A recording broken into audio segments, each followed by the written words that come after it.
Then, the heavens opened up without warning, and beyond this flimsy wooden sanctuary, a tide of the undead had already gathered. A lone man frantically pounds on the door, pleading for entry. Screaming his name is Jong Hung, begging them to just grant him entry. Within, the survivors are cowering, paralyzed by the terrifying shrieks. The bitter truth is, his friends are barricading him out, and one of them asks, "What are we even to do?" Just then, a blonde girl cries out for them to save him. She declares Jong Hoon is her beloved, and they cannot abandon him to that fate. So they must unseal the entrance this instant. But another boy retorts that her plan is madness, because he's surely been tainted by the horde already. The blonde girl snaps back that it changes nothing. She is their class representative and won't forsake a single soul. Therefore, she will bear the burden for whatever unfolds. She keeps insisting that stranding him outside, screaming in despair, is no different than committing murder. That single line, it strikes a chord with one of them. He looks to the man at his side, a boy called Yi-Bai, declaring he'll open the door. He tells Yi-Bai to slam it closed the instant he's inside. Before Yi-Bai can even utter a word, the young man begins a final countdown. Tension grips them all. On 3, he turns the handle, but in that moment, their friend was already a twisted monster. Yi-Bai is shoved violently through the frame. Everyone inside is frozen in pure horror, and our protagonist, Yi-Bai, screams, warning them he's already been turned, that this was a catastrophic mistake. The blonde girl attempts to flee, shoving others aside as they all cry out for rescue. Poor Yi-Bai raises a hand to block a bite, of course. His arm is now a shield, and the teeth sink in. The agony is simply blinding. But in that instant, something impossible occurred. Yeah, Yi-Bai relives memories from the day his arm was lost. The monsters breached the walls, all thanks to that blonde girl, and everyone scrambled to survive. Shortly after, they learn the city had been utterly consumed by the apocalypse. A cloaked man questions if he is certain of his choice. The doctor observes him, and he knew there were only 2 paths left to him.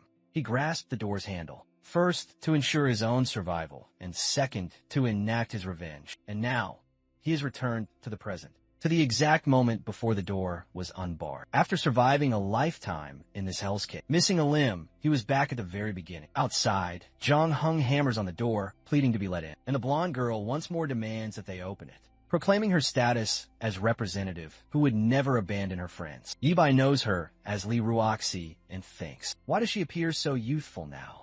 She shouts, asking if they're deaf, telling them to let Jong Hun in, because failing to do so makes them murderers. Yi-Bai smirks to himself. His entire scheme has fallen into place. He returned to rewrite this world. He calls out to the class representative. He cautions her that Jong Hun, the man outside, could already be infected. So how will she possibly handle the consequences? She claims since no one witnessed him get bitten, there is no way to be absolutely sure. And as their rep, she will accept full responsibility. Yi-Bai just smiles and says, very well. He grabs her hand, telling her if that's truly the case, she can unlatch the door on her own. Lee Ruoxi is completely speechless. The other girls are shocked he would dare tell her to act. The blonde girl shrieks at him, calling him less than a man for making a woman do it. But he states that for one who is risking absolutely nothing, she was certainly acting quite self-righteous. He tells her that when it all comes down to it, she is nothing but a hypocrite. Ruoxi screams for him to be silent. She declares she'll open it because she was never afraid. She calls them all a pack of cowards, ordering them to move aside. With that,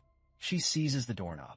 The moment she twists it, a monstrous Jong Hung bursts in, tossing everyone aside, and boom. The entire room is stunned yet again into silence. The door is ripped from its very hinges. Ruoxi slowly pushes herself to her feet, but is instantly gripped by pure terror. The infected Jong Hung stares directly into her soul. He lunges at her as the whole room descends into chaos. In absolute panic, she seizes the boy beside her, whimpering that she is terrified, and then she shoves him straight into the monster, telling him to shield his class representative. But from nowhere, a powerful kick comes flying in. It's Yi-Bai, and he just drove his heel deep into her ribs, essentially offering her up as a sacrifice for Jong Hung. Yi-Bai wears a faint smile as the undead monster grabs her, aiming straight for her head.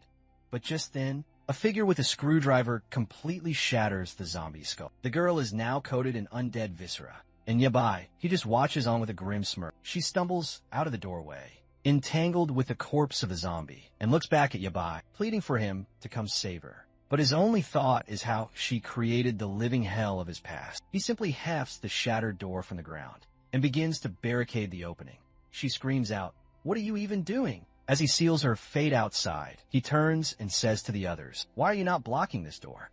The rest of them, completely terrified, hastily help him. They start heaping up tables, boxes, whatever they can grab against the entrance. Outside, you hear Ruoxi hammering against the wood, yelling about their actions while she begs them for aid. They're sealing her out for good. She's shrieking that she is the class rep and they can't do this to her. The other girls are too frightened to act, while the boys continue to build the wall. And Ibai, he's just observing it all happen. After some time, the torrential rain ceases, and they notice they no longer hear Ruashi's frantic voice. Now all eyes are on Yabai, and they are filled with fear. They all knew him as this incredibly kind, reserved kid, so why is he transformed into this monster? Yabai glances around at the group. The girls are all weeping and trembling. He asks, "Why does everyone seem so afraid of me?" They all hastily deny the accusation. Then the blonde boy from earlier actually gives him thanks, stating Ruoxi would have been the death of him. And in an instant, they're all on Ibai's side, saying that girl was twisted. She was perfectly fine sacrificing another person to save herself. Yabai lets out a grin. "Since you are all so courageous now," he says, "how about we unseal the door? I want to investigate something out there." They're all asking why he would venture outside. He explains to them. He feels regret for kicking her and needs to check if she is safe. His former friends protest, saying it's death with all those monsters outside. But Yabai just roars at them to clear the path. Terrified, they begin to move all the debris they had stacked. They crack the door open, and he cautiously steps onto the field. He scans the area, and he declares that it seems both the rep and Jong-hoon have vanished. The sun is rising, and strangely, the horde is gone. And at that very moment, the group slams the barricade shut on him from the other side. They start shouting they aren't letting a deranged killer back inside, that he would surely murder them all. Ibai, however, appeared to not care in the slightest. He just continues his walk across the campus grounds, while everyone inside thinks he's completely lost his sanity. That's when a blonde boy lets out a gasp. There's a single female zombie standing directly before Yabai, and he is just calmly strolling towards her. The undead creature sees him, but he calmly continues his approach. He smirks and tightens his grip on the tool. In the next instant, he charges straight at her, and everyone is left to wonder, why is he rushing towards the zombie? The wretched creature did not even register what was happening when it took a heavy blow to the skull. And boy, he did not relent. He drove her straight down into the dirt. And that was the end of it. The group inside was now convinced that boy had gone utterly mad. Our protagonist, on the other hand, was quite winded for someone who just did all that. Yabai went to the creature's corpse and extracted a small pearl. He grinned and said that he had acquired an energy stone. This was not just the source of the plague, but also an incredibly vital resource in this new era. Even a footfall from behind him. He turned and saw an old, rotted zombie. The monster was shambling towards him slowly. Ibai raised the weapon once more. He ran at it, and everyone inside watched him dispatch another. The girl was on the verge of vomiting, while the blonde boy demanded to know why he had become so feral. For what he could ever recall, that kid had always been a coward. So how could he have changed so drastically? Everyone started to think about how terrifying he truly was, and they were sure he was faking being a different person. One of the boys said it was wise to allow him back inside, since he was incredibly strong and could kill the undead for them. But the others refused to endorse that, because he was a madman and might end up killing all of them. Suddenly, the window glass exploded. Yabai asked if his old classmates were still present. He beckoned them to come out and hunt the zombies, because it was, in his words, a lot of fun. The poor souls were all shaking in fear. Just then, they warned him something was right behind him. A zombie had emerged and lunged directly for him. But Yabai just glanced over, extended his leg, and kicked it square in the chest. Once again, he gripped his tool and struck in the jaw as he finished off the undead creature. The group watched, horrified, from behind the glass. Another one had fallen dead onto the ground. Our hero wiped his face, while everyone else was simply too stunned to speak. He noticed their terrified gazes and made a comment that he didn't know if this fluid would infect him or not. He said he wanted to continue on with his friends, but it was far too dangerous since he might harm them. With that, he departed, saying he wished they would all survive. His former friends wondered if he would truly leave them just like that. And with his departure, they were all abandoned inside that shack. Our hero walked alone through the abandoned campus. He ascended the staircase, while thinking that this was the dawn of the apocalypse. On day one, half of the population was infected, and politics, the economy, and society had all crumbled to dust. The number of monsters continued to grow, along with all of humanity's fear and utter despair. Professor Jeanhan dubbed this era the Dark Age. In his past timeline, he had to sever his own arm just to survive that day. For 15 years, he survived starvation, hopelessness, and torture until meeting a man called the Mechanic, who possessed the power to send him back into the past. Calmly, he made his way through the deserted streets. Some people watched his progress from their hiding spots, wondering if he had absolutely no fear of death. Others proposed inviting him to take shelter with them, but they decided that if he travels all alone, he must be extremely dangerous. Yabai ignored them and walked by a park. The zombies were there, completely motionless, apparently unaware of his presence. But as soon as he looked away, those wretched fiends descended upon him. The blond boy shouted that the kid was about to perish, and the old man said,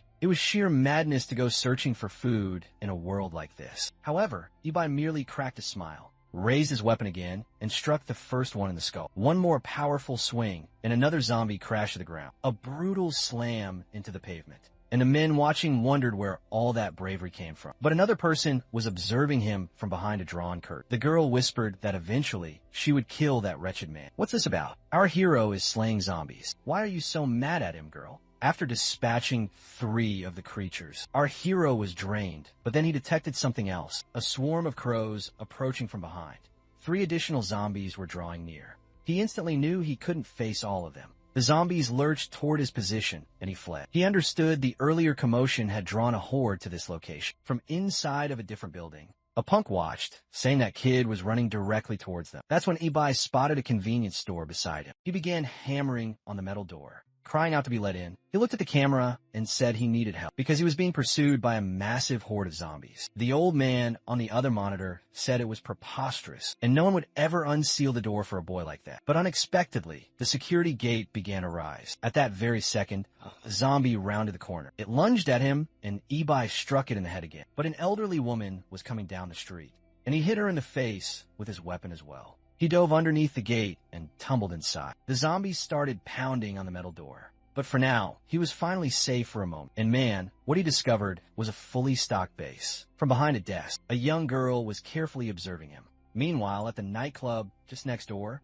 the punk was watching and remarked that it appeared the kid was killing everything. The guy with the mohawk turned and informed Brother Centipede that a mere student had killed 6 zombies all by himself. The most cliched villain in the apocalypse laughed, as usual, flanked by several women. He said it seems like those zombies were weaker than he imagined. If a single student could do it, it obviously would pose no challenge for them. Back inside the convenience store, Yabai had a small smile. He looked at the counter and told the person there to emerge, because he had already spotted her presence. Furthermore, he needed her to hand over the key to lock the entrance. But the person on the other side did not make a sound. He let out a deep sigh and started to moan in pain, claiming that his wound was agonizing and he was near death. Suddenly, the girl appeared from behind the counter. She stood before him and threw him a medical kit. But man, he is ruthless. He grabbed her swiftly by the arm. For the love of God, don't let this become a romance. She looks like she's someone's child. Yabai demanded that she hand over the remote, promising her that he would not do anything.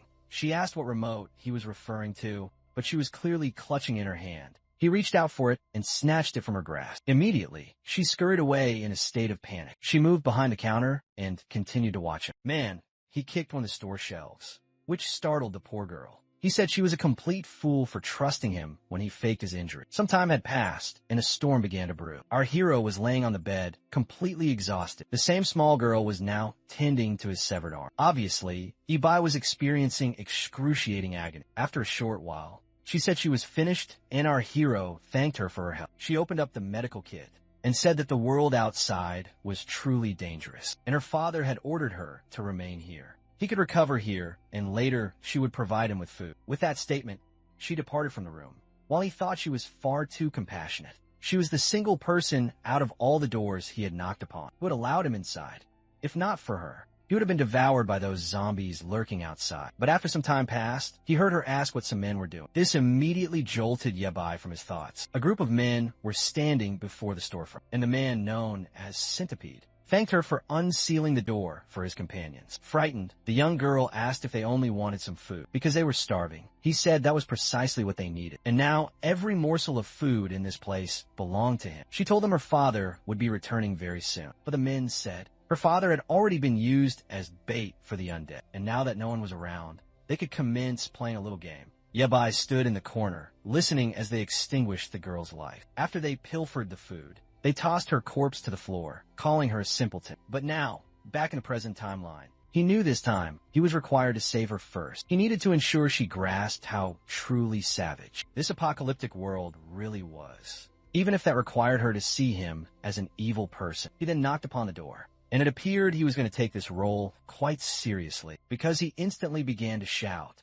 demanding to know why she was disturbing him. She offered an apology, saying she had laundered his clothes since they were so filthy. He grew even more furious when he saw her act of kindness. He ordered her to discard those clothes and to get out of his sight. A bit humiliated, she said that would be acceptable. He then thought to himself that with such a gentle spirit, it would be difficult for her to survive in a world such as this. However, taking a nice hot shower like this felt amazing, since in the coming days, all the water would become contaminated. He concluded his bath, aware that luckily, this convenience store had ample food and water supplies. The objective now was to find some useful gear and weaponry. Gazing into the mirror, he noted that being young again was truly magnificent. No aching back, no burning sensation in his legs, and being young was simply unbelievable. The singular disadvantage was that even his abs were now gone. He opened the bedroom door and noticed she had left a suit for him. Instantly, he yelled, asking how he could possibly fight zombies while dressed in something like that. The scene cuts back to the nightclub. Centipede told everyone to pay close attention. That convenience store certainly had provisions and alcohol, but it would not hold out for long. The strategy was to get outside, slay the zombies out front, and then steal every last thing from that place. Not to forget that the maniac knew of a cute little girl in there, so it should be simple enough to take everything over. He then ordered his brothers to go and slay the zombies, so they could begin their raid immediately. The undead creatures continued to hammer at the front of the store. Meanwhile, Yabai approached and got the girl's attention. He told her to stop acting so foolish and said he had a question. He wanted to know why she was all alone and what became of her family. She responded that her father had left to find more supplies, but he had not yet come back. In that instant, he slammed his fist on the table, asking if she was foolish for letting him inside all alone like that. What if he had intended to do something terrible to her? How would she even protect herself? Terrified, the girl explained that he had said he was injured and covered in blood, so she was afraid of allowing him to die out there. But yet again, he shouted at her, asking if she had failed to see he was being pursued by a massive group of monsters. With a nature like that, she would only be a liability, so it would be far simpler for him to kill her and save himself the trouble. However, since being alone from now on would be quite dull, she would have to follow his orders. He warned her that she must do exactly as he commanded, or he would end her life on the spot. The crew from a nightclub was advancing toward the zombies. Or rather, the zombies were swarming towards them. They charged out filled with bravado. But after witnessing the first of them being devoured, they all began to waver. They started to question if these creatures were different from the ones that the student had slain. But Centipede ordered them to push forward, or he would kill the entire group himself.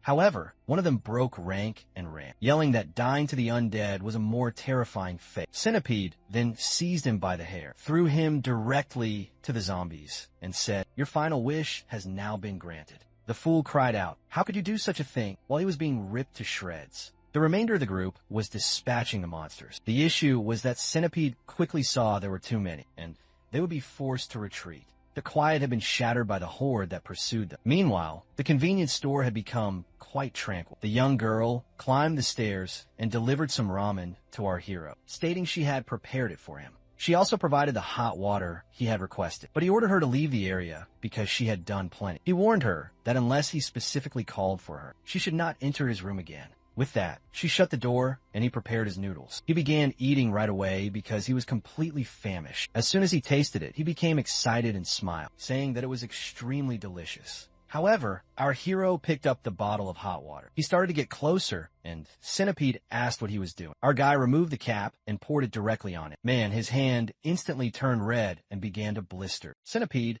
was in sheer agony, but couldn't release his hand or he would fall to the zombies below. Ibai told him he was a fool for begging for assistance while threatening to take someone's life. But in that moment, someone tugged on his shirt sleeve. When he glanced back, it was the little girl telling him to cease. She warned him it would be much wiser to let that man inside and to stop causing him pain. This stunned both the protagonist and Centipede. He immediately turned to the girl and ordered her to get out of there because he had not summoned her to his room. But she continued to insist, saying that her father had taught her never to harm other people. He stood completely still for a moment. Then he questioned, if she wasn't frightened of that man entering the store and killing her. Centipede, however, swore he would never do something like that. He was just incredibly hungry and found himself in this bind because he was trapped by zombies. The outside was now swarming with creatures, so unfortunately, he was no longer able to leave. Yabai was furious that the girl had ruined his entire plan to kick the man squarely in the head and allow the zombies to feast on him. Then he spotted the box cutter sitting on the table. Centipede entered, thanking her for her immense kindness, but he warned her that now he was inside.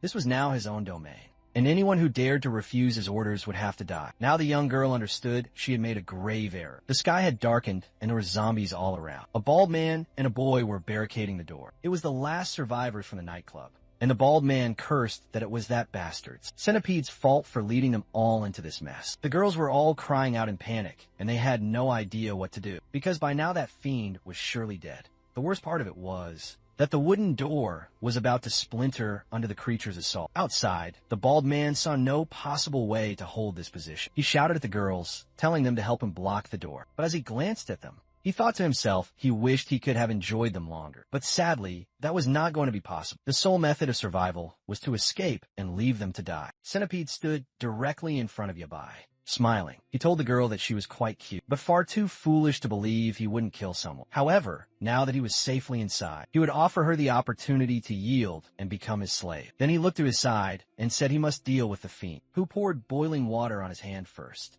As a form of revenge, he would ensure the boy suffered as much as he could. But Ibai stood in silence, holding the box cutter tightly in his hand. The young girl continued to insist, saying that her family was the owner of this convenience store. She added that on the lower level, there was chocolate, plenty of snacks, and more than enough food for everyone here. The two of them stood in silence for a brief second.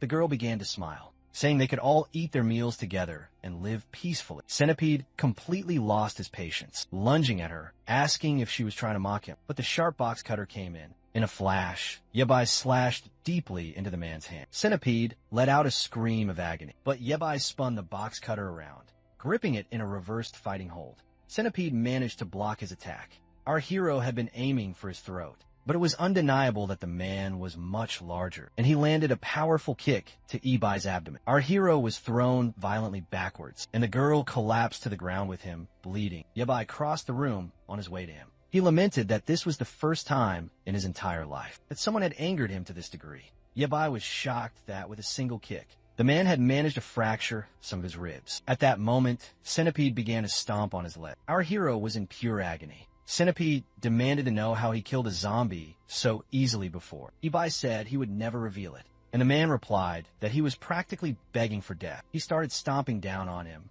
saying eventually he would change his answer. The small girl was just watching everything. Ibai was using this as a chance to teach her a vital lesson, but the cost was becoming far too great. He then told the large man to stop, saying he would tell him. Centipede told him to explain himself quickly, vowing he would cause the least amount of pain but Ibai spat a mouthful of blood in his face. Of course, this did not please the large man. He threw Yabai hard against the wall and kicked him in the stomach once again. Centipede asked if he found this to be amusing and began stomping on him yet again. Man, he told Yabai to die and hit him square in the jaw. I believe our hero's attempt to teach a lesson has gone too far, but that is when the tide finally began to turn. The little girl whipped him hard across the neck.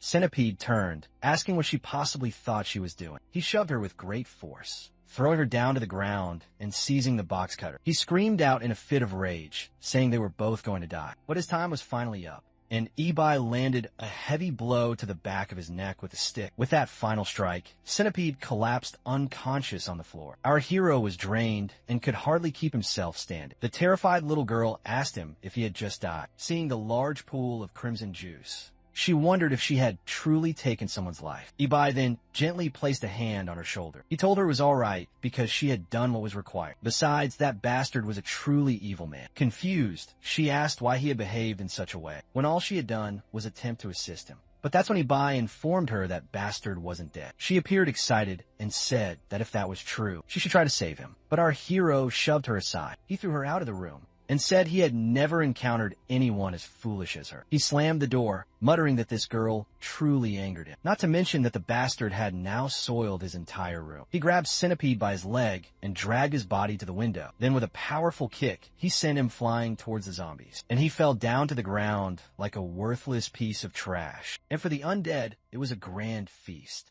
and they all began to gather. That's when the poor man opened his eyes, just in time for him to realize he had become their next meal. Ibai muttered from his window that Centipede was fortunate he hadn't removed his limbs first. That is when he heard a different sound. Close by, in the building directly across from him, a boy was hanging, trying to escape from the zombies. The kid was about to lose his grip, shaking and yelling for them to just leave him be. Then another person called out to him. It was Yabai, asking if anyone else was still alive in that place. The guy said that, regrettably, he was the only one remaining. They had held the door shut until one of the men let go, and then the zombies poured inside and devoured everyone. With a voice full of fear, he begged Yabai to help him so he could shelter in the store. But our hero told him that was not going to be possible, and if he did not get out of there very soon, he would end up just like that man on the ground. The boy looked down and saw Centipede being consumed. Disgusted, he turned away, mustered his courage, and leaped to the adjacent ledge. The kid was a parkour master, able to keep his balance on the thin railing.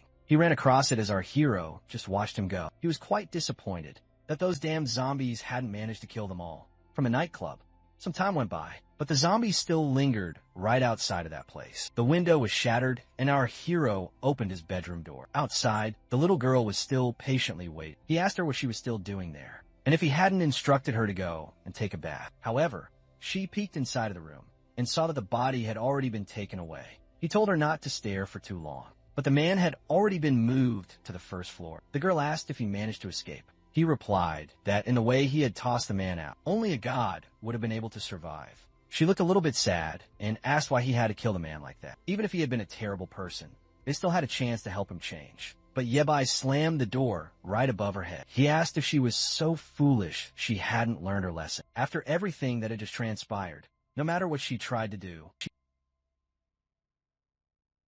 the girl echoed the dire word apocalypse, claiming he was speaking utter nonsense. Yet Yabai merely turned his back, declaring it was pointless to waste his breath. So he was heading to cleanse himself again. But she rose, stating she needed to speak with him. She stumbled foolishly and then seemed to collapse. Fortunately, Yabai managed to catch her fall. He rushed to the room, placing her on the bed. His first thought, had the plague taken her? He saw no bite marks, so perhaps it was only a fever. He recalled there should be medicine somewhere in this room. Now, it all made sense why she appeared so frail when they first met. At last, he located the first aid box. But upon opening it, atop the pills was a small pink diary. He began to leaf through its pages. It was a register of blood donors, connecting the girl's state to what was written. He started to piece it together. It was a medical journal of sorts. He wondered what she suffered from and kept reading. Her name was Yuyuer, and her age was only 14. Worse still, she was afflicted with leukemia. He gently lifted her shirt and began to see why her body was covered in bandages. Maybe because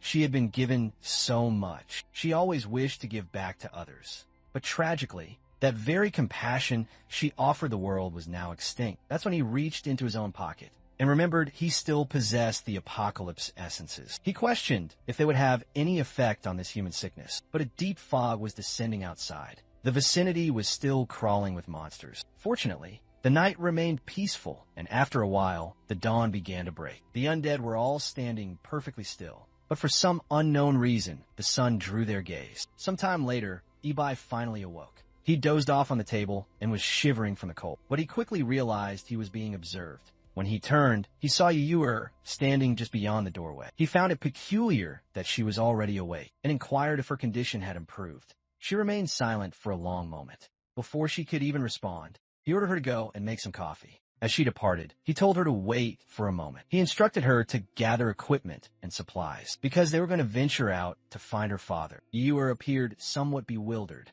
and asked if they were truly going to attempt that. Ibai confirmed that yes, they were, especially since she claimed her father left to get provisions, so they couldn't just abandon him out there. This frustrating girl only protested, saying her father told her to be obedient, to stay in the store and not to come looking for him. The protagonist then asked how long her father was gone. She lowered her gaze and said it was 3 days now. He then asked what his usual time was. She answered that it was typically half a day. He then told her to use her own intellect and questioned why he had not returned yet. But she shouted that nothing was wrong because 3 days prior, he had called and said he was on his way back. However, our hero was truly ruthless and asked if she got any other calls from him. In the last 3 days, he could have been bitten by monsters or fallen into a snare and might be awaiting a rescue. Shouldn't they be out there attempting to save the man? But she looked down again and replied. Her father ordered her not to leave. No matter what transpired, our hero rose, angry, calling her a fool. He asked why she refused to go and help her own father, who could be in desperate need of assistance.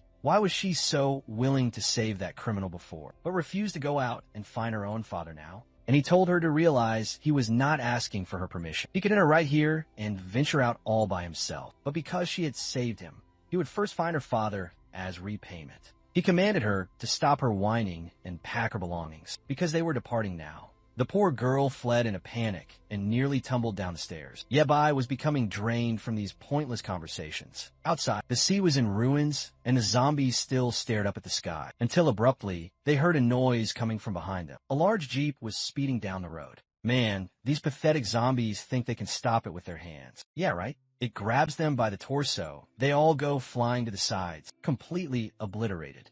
Meanwhile, back inside the convenience store, our protagonist was gathering provisions and getting ready to depart. He glanced behind him and asked why she was hiding, and if she had finished packing up all of her things. Looking quite dejected, she seemed both cute and melancholy. Our hero asked her why she was wearing that type of attire, as they were certainly not going to a party. But he quickly dismissed the thought, asking where the instant ramen he had requested was. She handed it to him, and he began to eat, while she glanced around the now empty store. He started to strategize what to do once they opened the gate. At the very minimum, he would need to kill a horde of zombies and find a functional vehicle. Then he would need to ensure she got into the car safely without making any foolish moves, which would be quite a challenge. He saw she was eating some spicy snacks and asked for one. The girl was feeling down from being constantly berated. However, a new figure was approaching the convenience store, just as she was giving him the requested snack.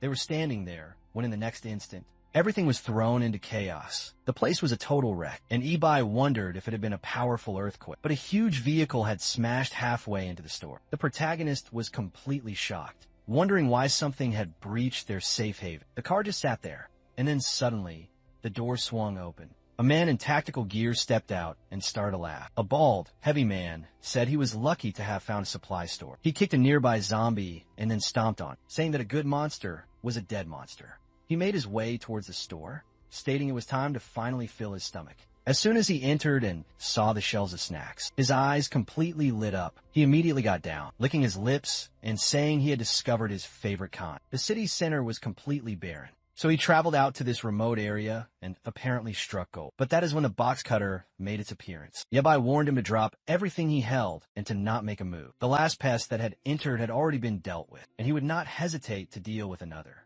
But in that instant, the heavy man moved and hurled snacks at his face. Ibai closed his eyes for just a second, and the man grabbed the supplies and made a run for it. He ran back to his vehicle and slammed the door closed. But man, Ibai appeared right at the window and was not going to allow him to escape so easily. He called the man a disgusting pig and told him to perish. Just as the cold steel was about to taste blood, the man pleaded for his forgiveness, saying that he completely surrendered. But of course, that's when Yuyur told him to stop killing people. She spoke awkwardly and saw both men staring at her. She sheepishly clarified that she didn't want him to die because he had caused all this damage to the store, so someone needed to make reparations for it. Yabai just observed as the heavy man trembled in fear. He made a grim smile and said that she was correct. He turned his gaze to the heavy man and told him he would have to surrender the vehicle as payment for the damages he caused to the store. He then told Yuyur to bring her bags and load them into the car because they were now leaving. She complied. But then she noticed something.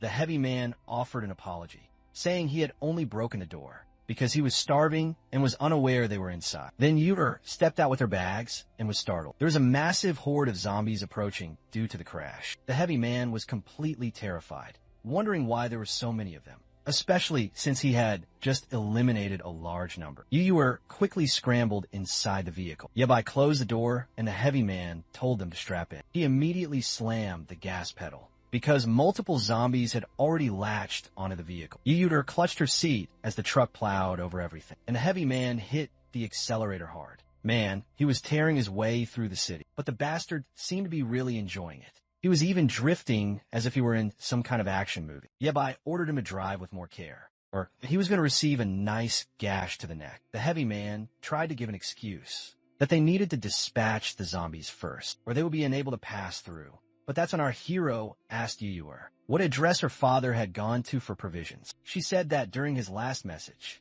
he was making his way to the Fudong supermarket. The heavy man said that location was pure madness, since it was always crowded and must be infested with zombies. But Yabai told him to stop his complaining and just drive, or he'd be the one to meet his end there. They seemed to have escaped from the horde, and the heavy man said if things became dull, he could play some nice music. At least while on the road, they could relax for a moment. A zombie lying on the road with a tree branch in its hand scraped its arm as the large truck drew near. Man, the heavy man showed no mercy and ran directly over it. As he hummed along to some music and ate his candy, he plowed right through every one of them. Clearly, this bastard was enjoying the entire spectacle, and Yabai told him to be more quiet because he wanted a rest. But the heavy man said not to be concerned as the vehicle was sturdy, so there was no danger at all. Yabai, however, raised the box cutter and asked if he was going to disobey. In that instant, everything went completely quiet and he stopped the truck. Our protagonist told him that he did not order him to stop the vehicle, just to cease making so much noise.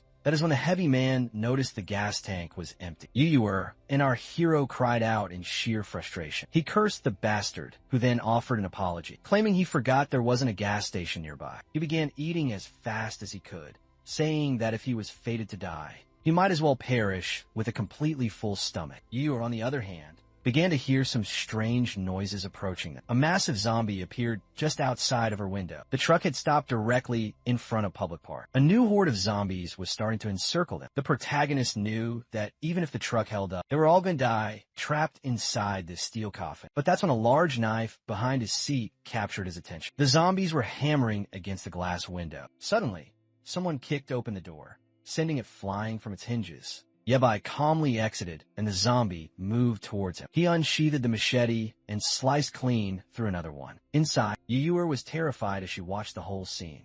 But our hero was practically celebrating, saying that the blade was quite sharp. Another zombie drew near, and he commented that for amateurs like these, this type of weapon was more than sufficient. He landed yet another strike as two more approached. He glanced to the side and kicked one in the chest, and then dispatched the other one.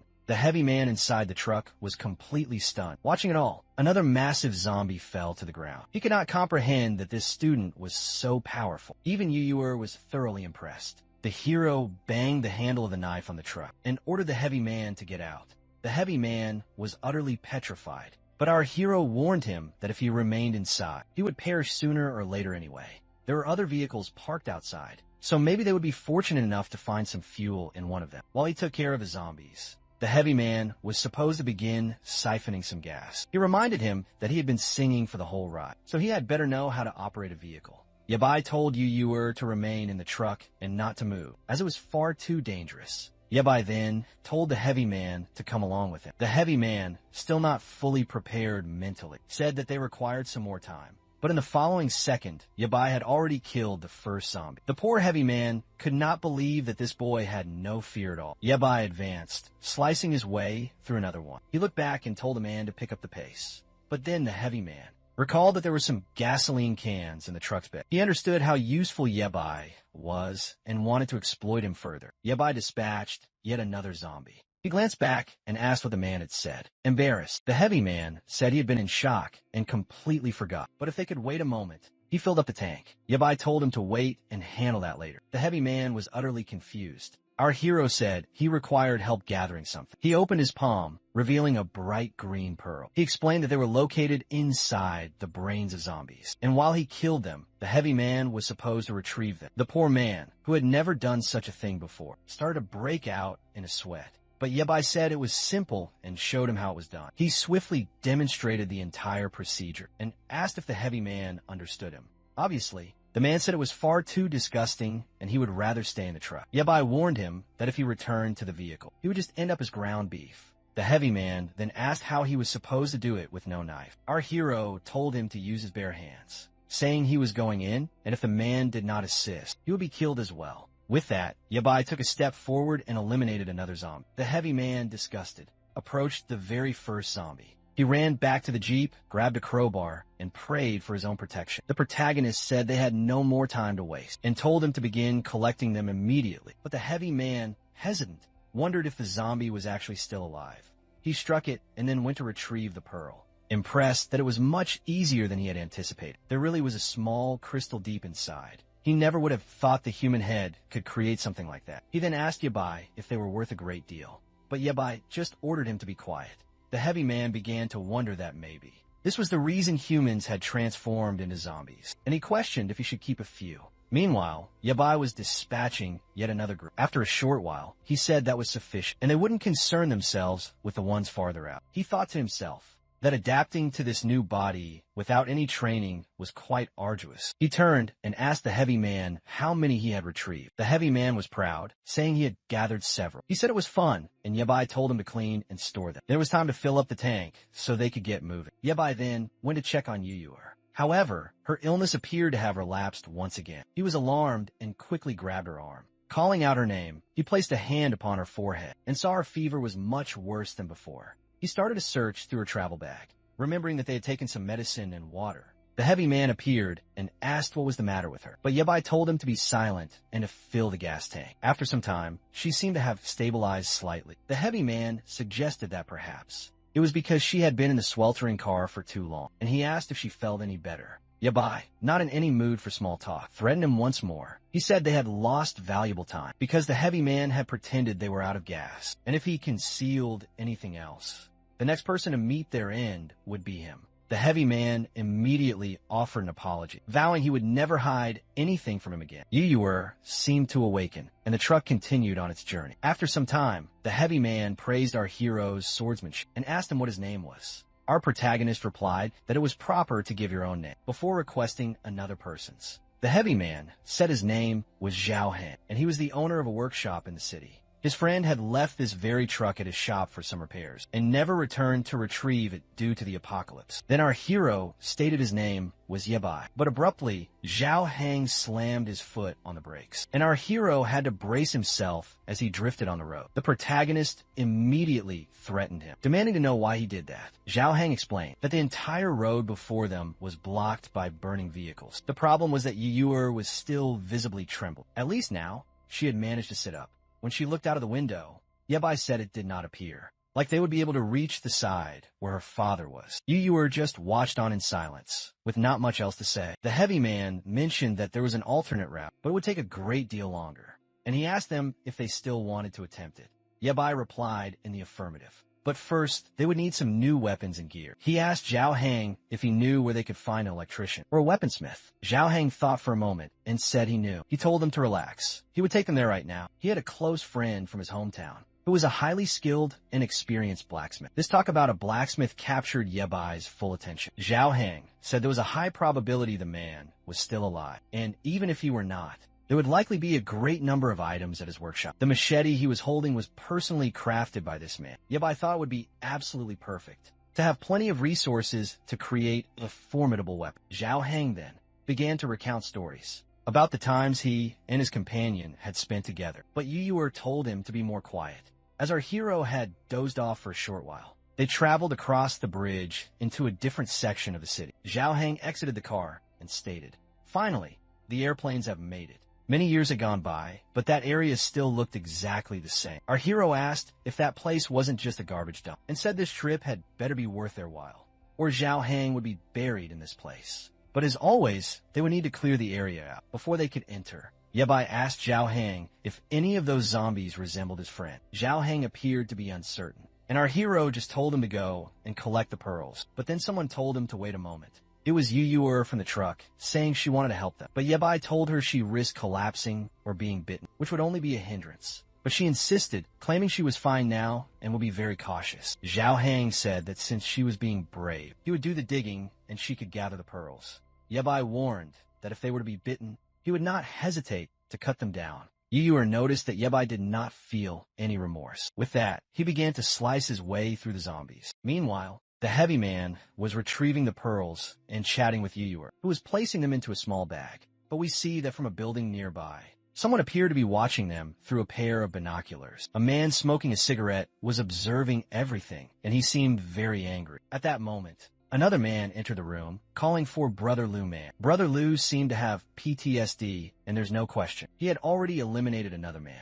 He said he would not repeat himself ever again, about knocking on the door before entering. Another man outside was shaking in fear. Lu asked the newcomer what he had come to report to him. Trembling, the man said they had witnessed some people breaking into the blacksmith shop next door. Lu said he had already noticed that a long time ago. So why were they bothering him with this information now? The man explained that one of the 3 people who had arrived was killing all the zombies by himself, and he appeared to be incredibly strong. Lu just continued to think. He then turned his gaze to his servant, who was clearly one of their captives. She brought him a package of instant noodles. He tossed the noodles to the boy, telling him to eat them and provide the rest of the details later. The boy shouted his gratitude, saying Brother Lu was truly amazing. With that, Lu caressed the poor girl, who was clearly not happy to be there. She was so starved that she felt her knees weaken. Poor thing. Lu told the newcomer to get the heavy man out of there and to gather everyone to deal with the people on the lower level. Whoever eliminated them would receive a handsome reward. Back with Yabai and his group,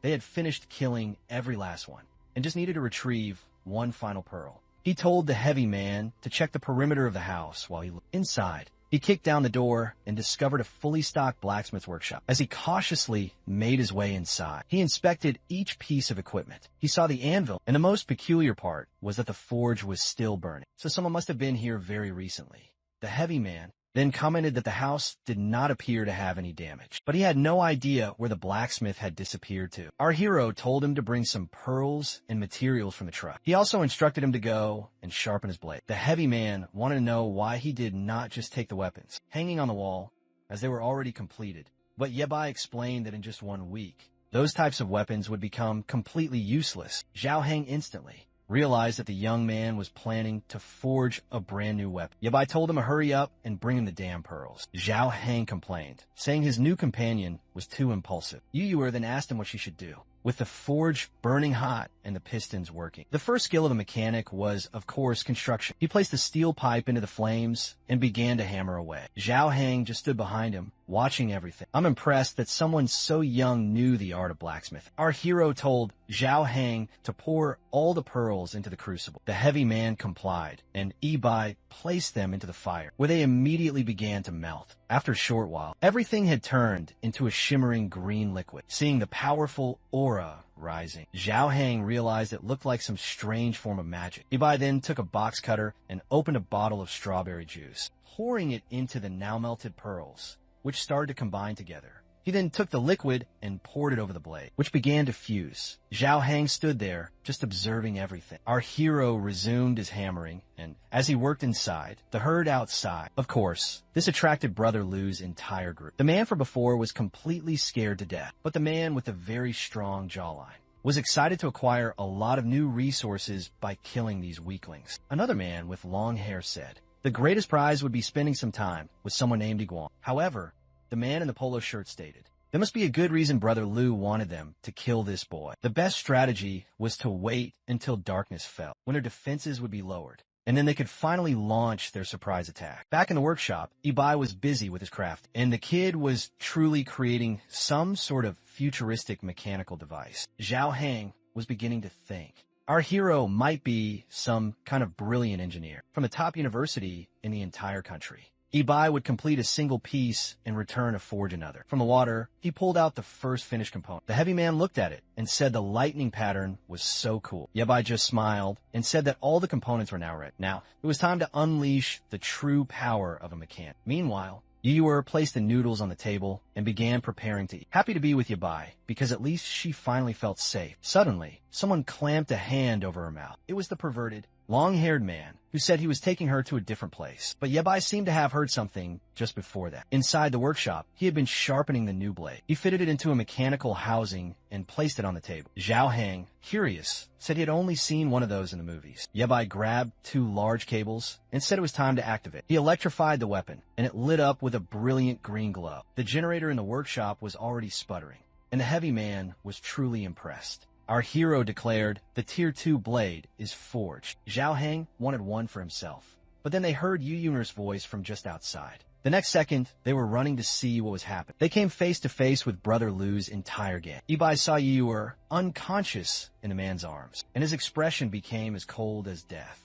The bald man at the front told him to drop his weapon, or the girl would meet her end. But Ibai just raised his arm, slashed the earth, unleashing a shockwave that cleaved the man apart. In a panic, another of them tried to flee, but Ibai simply asked where he thought he was going. He slashed again, cutting through solid metal like it was paper. At that point, everyone was in a mad frenzy, trying to escape. Meanwhile, right behind them, Yabai had already created the first headless knight. The man who had spoken with Lu before told the other to release the girl, or they would not make it out of there alive. But the man insisted on making his escape, saying that if they did not get away, Brother Lu would execute them later. That is when a lightning-fast slash passed right before them. And from behind them, Yabai was slowly making his approach. But then Zhao Hang shouted, warning him that a horde of zombies was approaching from behind. The strange thing was that they were moving much faster than before, as if they had been injected with some kind of stimulant. Zhao Hang didn't know what to do and asked Yabai.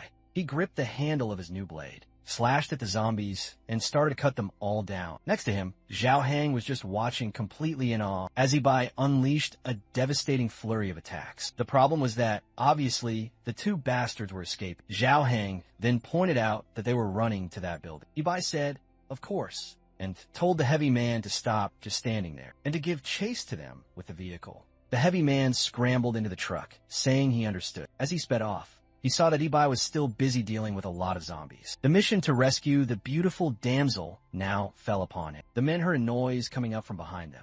Of course, it was Zhao Hang's large truck, and they jumped inside the nearby bus. Zhao Hang hit his brakes and saw that they had arrived at what appeared to be the main base of those guys. He got out of the truck, not knowing what to do since the main entrance was blocked by the bus. While the two from before gloated at Yabai, other men inside the building observed him through the windows, seeing that he was just a single heavy man. They believed it would be simple to deal with him. They got off the bus and told him to leave the truck right there, or everyone inside that building would end up completely roasted. Zhao Hang said he was not afraid and told them to come at him. The man in the cap charged at him, boasting that he had killed more people than Zhao Hang had eaten. Chicken Man, considering Zhao Hang's large size, that was a very audacious claim. But Zhao Hang just bragged in return and said they were the ones looking for death. That's when the green crescent moon slashed through, and of course, the man was split cleanly in half, man. The bus behind him was completely shattered as well. Zhao Hang was astonished that our hero had already killed all the zombies. But Yabai just paid him no mind and told him to follow. They were going to go and save Yuer. He prepared another attack and sliced the bus completely in half. From behind some pillars, a group of men were preparing to charge at the two of them. Yabai, with nerves of steel, was walking out in the open. Seeing that Yabai was a fool, one of the men threw a sharp knife at him. But the boy, a true apocalyptic warrior, sensed the blade and easily deflected it. He slashed back, and another one was down. From behind some crates, a man threw a Molotov cocktail, but Ibai avoided it with a swift, dance-like step and sent another green crescent slash their way. Then someone discharged a firearm. Luckily for Ibai, he was like Neo from the Matrix and narrowly dodged the bullet. Brother Lu, watching, remarked that Ibai seemed quite brilliant. He said he was curious to know how Yabai was so powerful and asked if he wanted to share a drink with him. He tried to explain that he admired talented people like Yabai, but Yabai just raised his powerful blade. Lu pointed towards Yuer and told Yabai not to make a move. She was peacefully resting now, but in a single second, she could be dead. Lu said Ibai was being treated with a great deal of respect, so he should stop acting in such a way, or else he would find out if a bullet was faster than his sword. Ibai just stood there, calmly observing. Zhao Hang asked what they were going to do in a predicament like this. Suddenly, Ibai smiled and said that he agreed. He was working on a massive project and needed a large group of people. So if Lu assembled everyone together to negotiate, Ibai would give them all a chance. Lu questioned if Yabai truly wanted to talk with everyone and said that if that was the situation, they would gladly welcome him. Zhao Hang whispered to Yabai that it was madness to go up against everyone all alone, since they all had guns. But Yabai just told him if he didn't want to come, he should just get out of his sight. The heavy man was trembling, but said that if Yabai was going in there alone, he would much rather go too. Yabai thought to himself, this man was a true thorn in his side. Then, the man's henchman appeared, escorting him deeper into the den. Moments later, he was standing in the main hall, facing the full might of Brother Lu's entire faction. Lu offered a magnanimous welcome, declaring he held every survivor within a 15-kilometer radius. Here, he was the absolute ruler, a man called Lu Shang. He then demanded our hero's name and the nature of his business. Our hero introduced himself simply as Yabai. He stated that he recognized Lu Shang and asked if he knew the origin of this calamity. Lu was visibly taken aback, wondering how Yabai knew his name and the dawn of this hellscape. Yabai praised Lu for foreseeing the impending disaster and for gathering such an immense cache of supplies. He also correctly deduced that Lu's ultimate plan was to forge the infamous Nether Dragon Association. Lu Shang was now even more bewildered. He said he'd only spoken that name to his most trusted few. So how could Yabai possess all of this knowledge? But our hero simply revealed the pearl, stating he knew this was Lu's true interest. Lu Shang, his patience now exhausted, ordered Yabai to divulge every secret he held. Yabai paused for a dramatic moment. Then he spoke that the zombie plague could have begun as a virus that was transmitted by migratory birds, originating from foreign land. Others said it was a nuclear weapon created to cull the world's population.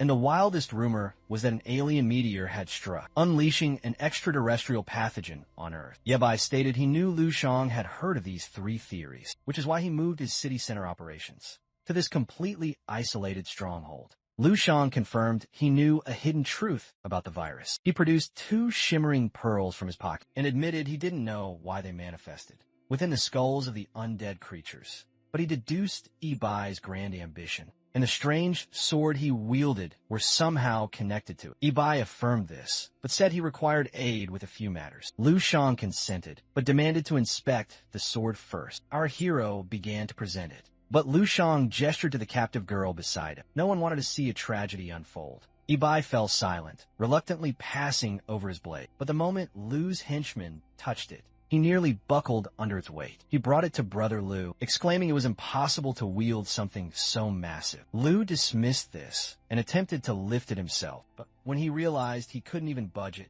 he conceded the day was full of unexpected turns. He then told Yabai to begin his performance and state his demands. Our hero explained that in this new world, the moment a person begins to turn, a strange pearl starts to form within their brain. Initially, it's a dark, inert pearl, but the longer it remains inside the zombie's skull, the more raw energy it gathers. The energy within these pearls can assimilate with the human body and can also be harnessed to forge incredible weapons. Lu was captivated by the idea of the pearls adapting to a body. He asked if one could consume them to become progressively stronger. Yabai said that was a possibility, and most people just ended up becoming zombies. Lu needed to know what became of those who didn't turn. Yabai simply told them all to watch. He would demonstrate. The first step was activation. He connected the 2 massive power cables, generating a surge of green energy. It coursed through the room, and the generators burst into flames. With that, a total blackout ensued. Lu immediately demanded to know what was happening. But in that same instant, Yabai reclaimed his sword. He lunged directly toward Lu and brought the blade down. But the weapon missed its intended target. He countered with a lightning-fast shot, but Yabai evaded it. Yabai tightened his hold on the hilt and made a clean slice right through the man. The trembling man conceded that he had been too reckless. Our hero simply declared that the damn Nether Dragon gang would meet its end here today. In the future timeline, they would become infamous for the weapons they would forge and the system of slavery they would build. But before any of that could come to pass, he was going to eradicate every last one of them. Another powerful slash, and more bodies were left in pieces. The entire floor was completely annihilated. Yabai felt a sense of relief that Yuyuer was still unconscious. He gently caressed her, thinking that though the apocalypse was savage, he did not want her to witness these horrific scenes. But then, a figure appeared in the doorway. Yabai turned and saw, of course, the coward Zhao Hang who had fled the scene earlier. He entered, holding a bright flashlight, stunned that Yabai had wiped out every single one. Yabai simply affirmed that he had. He picked up a firearm from the ground and said that he had now successfully achieved his objective. Zhao Hang asked if they had come this far just for a weapon, and not to save Yuyuer. Yabai clarified that in this new world, weaponry had evolved greatly and was incredibly dangerous. Now, Zhao Hang was intrigued about what Yabai planned to make. He lauded Yabai's brilliant strategy to have him throw some pearls into the main generator, saying it was extremely clever. But then they heard a bottle shatter on the ground. They looked to the side and saw a girl collapse onto the floor. In a panic, she pleaded with them not to end her life. Zhao Hang, ever the simpleton, asked why there was a beautiful damsel in distress here. The girl explained she had been taken captive by Lu Shang and had been living there as if she were a slave, enduring torment daily, with no ties to his actual gang. Yabai then questioned if she knew where Lu Shang had concealed his remaining resources. She said that she did and offered to guide them there. On the way, Zhao Heng asked where she came from, and she said she was a native of the eastern city. In the midst of their conversation, they paused before a large elevator, and she said the main storage was unfortunately on the 6th floor. Ibai told Zhao Heng to hide with Yuyuer, while he went with the girl to investigate the storage area. Meanwhile, amidst the carnage of the battle, the man from before was crying out for help. He was horrified when he saw Brother Lu's body cleaved in two. Slowly, he tried to get up and saw a pearl right in front of him. He recalled Ibai calling it the black metal energy, and Lu Shang saying that ingesting it could make someone a god. Desperate, and with no other choices left, he consumed it in a single gulp.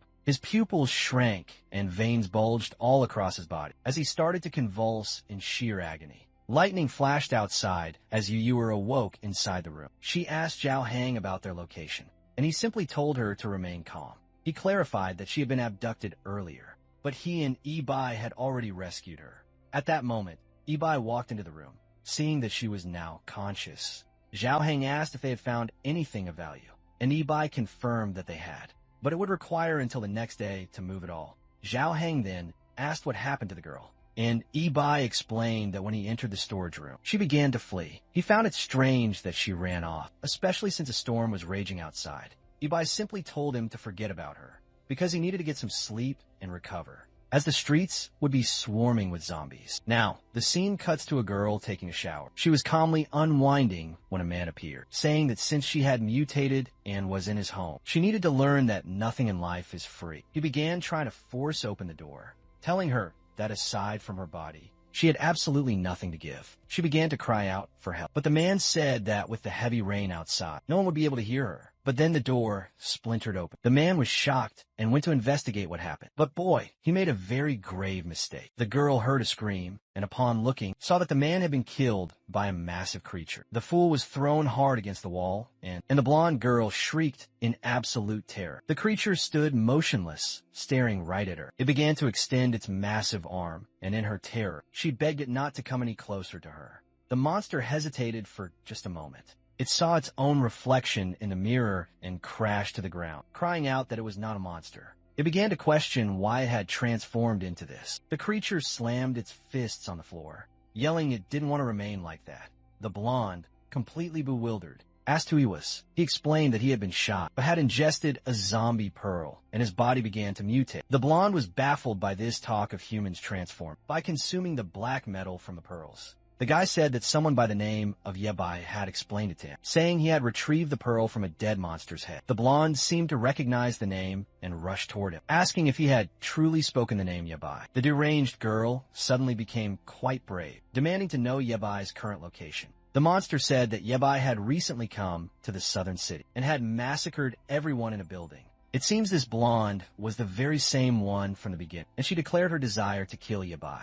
But the monster told her it was impossible to slay him because he was unbelievably powerful. The blonde said she was in this condition because of that bastard. The two of them were mortal enemies. She stood there a moment, thinking, and asked if he wasn't strong since he killed that other man. In a second, the monster explained that he felt incredibly strong, but he was unable to control his new power. Well then, he asked if she was not afraid of him, if this was indeed the same girl from before. It was Ruoxi, who laughed like a complete maniac. She gently stroked his mutated arm. She told him he was incredibly strong, and if he helped her kill Yabai, she would allow him to do whatever he wished. Man, this girl was completely insane, and she might realize he was a gigantic monster. But the crazier one became very excited, lifting her into the air and saying that in that case, he would assist her in killing Yabai. She smiled, saying the plan had been made. However, he did not seem to be doing very well, and she asked him what was the matter. He fell to his knees and began to scream. The night came and went, and a new day dawned. Our hero got ready inside the warehouse. He discovered some more instant noodles, cigarettes, and drinks. Yabai strapped his demonic sword to his back and said that now they had collected everything. It was time to finally leave. They walked down the stairs, talking about their supplies. But the heavy man suddenly became terrified. It looked like a meteor had landed directly on his truck. He started to weep, panicking, saying they couldn't even get the door open. Yabai was lost deep in thought. realizing the damage was too severe for just a simple rainstorm. He told Zhao Hang to move out of the way. Then he slashed the crumpled section. With that one strike, the truck became a convertible. Man, it looked like it came directly from the factory, with the mirrors installed back on perfectly. They all got inside the truck, and Zhao Hang cheered that at least the engines still worked. He then asked if they were going to find Yu Yuer's father now. Ibai simply said yes, and they took to the road. The heavy man was very excited, saying that driving a convertible was truly amazing. But then they drew the unwanted attention of some zombies. Looking to the side, they saw a girl and a group of students fleeing from a massive horde. Those were Yebai's old classmates, and he was shocked that they were still among the living. The group was running for their lives, begging for assistance. The zombies were rapidly closing in.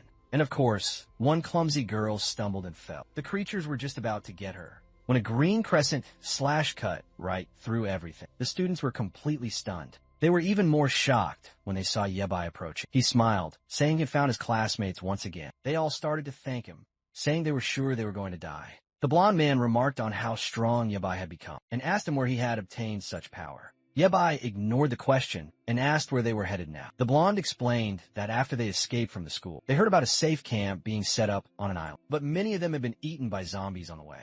One of them saw the truck and immediately begged for a ride. Another one came up, saying she was starving and asked if he had any food to share. Yuer was just observing, seeing how desperate the other students were. Zhao Hang remarked that they were probably after his truck. At that moment, Ibai told every one of them to be silent. He warned them that the truck did not have much fuel remaining, so there was no way he could take them very far. Besides, they would have to do him a favor before asking for one. The former classmates, excited, said they would do anything he requested. Yebai smiled. He called over Zhao Hang and told him to explain the rules. This time, Zhao Hang, thrilled, was now in command of the others. Our hero moved toward the zombies, saying he would clear them all out, and they should handle all of the cleanup. The students were completely bewildered, but Zhao Hang began to explain the procedure. He handed out the tools and started to extract the pearls. He smiled at everyone, saying it was a simple task, but one of the girls immediately fainted. Yu Yuer, completely unfazed, reassured everyone that the skulls were quite soft, so it was easy to get the pearls out. The group was absolutely terrified, wondering what this young kid had endured to be so calm. Zhao Hang then gave the tools to everyone, warning them all not to get themselves bitten. But the blonde man was now getting curious, wondering why the green dancer wanted all those pearls. Yebai continued killing while they all collected. 2 hours later, they had filled the entire bag. Yebai then told them to pass out some of the food, but Zhao Hang became furious, upset that Yebai was giving away food without asking him first. The students were all pleading, but man, the heavy man was not willing to give up a single piece. Right at that moment, a creature stepped on the truck's metal frame. The transformed monster from before had completely mutated. Ibai realized that this was an ability user who had now mutated. He immediately turned and yelled for everyone to run. But man, he nearly got slashed in the arm. He dodged backwards and unleashed another green crescent. But the monster was a cunning human as well and managed to dodge. And from nowhere, someone began to applaud. That damned Locust Queen had finally located our hero. Ibai was enraged when he laid eyes on Ruoxi. The students were completely confused, wondering why their class representative was here. Ruoxi said she had endured in every way she could, just so she could one day witness Yebai die. She immediately commanded the creature to kill him. Yebai could not understand why. The monster was now siding with the Locust Queen. The monster charged at him, leaving him no other choice but to fight. Yuer called out his name, and suddenly a fireball struck. In between the two, on the roof, was another creature, a flaming, long-haired female zombie. And abruptly, the scene cuts to a large ship in the middle of the ocean. A guy was smoking a fine cigar, saying it was peaceful here because zombies could not fly. They were planning to live out their days there gradually, gathering resources from other boats, or perhaps not really, because one of the other boats just exploded. The fools were terrified, and here came the flame-haired zombie. The two of them screamed, but it was far too late. They were already gone, back to the present time. The creature was standing on top of the building before them. Both our hero and the transformed monster were staring up at. Yebai knew it was another transformed ability user. And even worse, an elemental one. Ruoxi had no idea that elemental monsters exist, and she asked her monster if that thing was a companion of his. He replied that he did not know. But right then, the flame monster leaped from the roof toward him. The creature seized him by the neck, and everyone could now see that it was not a friend. Ruoxi's monster attempted to block the flame creature, asking who she was and why she was attacking him. She planted her foot on his stomach and kicked him with force, sending him crashing violently into a car. Then she turned and blasted him with a massive wave of fire. Poor Zhao Hang was weeping, devastated that their truck and supplies were now gone. But Yabai told him to stop worrying about that and start running. Our hero took off running, but Ruoxi still demanded her revenge. She ordered her monster to go and kill Yabai, who was trying to flee from the monster. He tried to explain that things were not looking very good for him. And then, from out of nowhere, the flame creature launched a massive fireball straight towards Yuyuer. The ground erupted and everyone was scattered. Yuyuer fell down to the ground. But of course, Ibai had saved her yet again. Now, with a massive wall of flames between them, Ibai told everyone to stop staring and start running for shelter. Zhao Hang asked where they were supposed to go. Ibai looked around and saw the entrance to a garage across the street. He started running, telling everyone else to follow him. Meanwhile, Ruoxi's monster was face to face with the flame creature. He tried to reason with her, saying they should not fight, and asked if she had also consumed the black metal energy to get that form. The flame creature whispered the words black pearl, but then she suddenly clutched her head in pain. She fell to the ground and said she didn't want to eat it.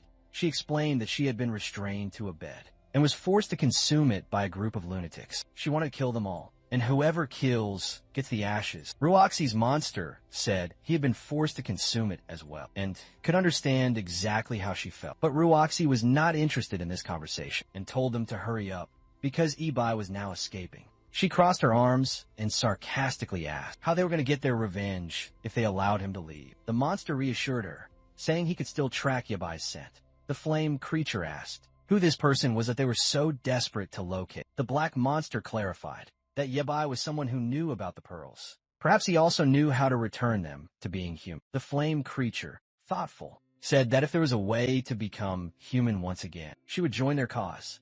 Meanwhile, our hero was running with his companions. But suddenly, a car came flying and exploded right before them. Following the scent, the monster had easily tracked them down, saying that their fight was not yet over. He knew that Ibai understood the secrets of the cursed pearl, so he had better start talking and not attempt anything foolish. Ibai realized he could not escape a fight with the monster. He told Zhao Hang to run away with Yuyuer, while he stayed behind to buy them some more time.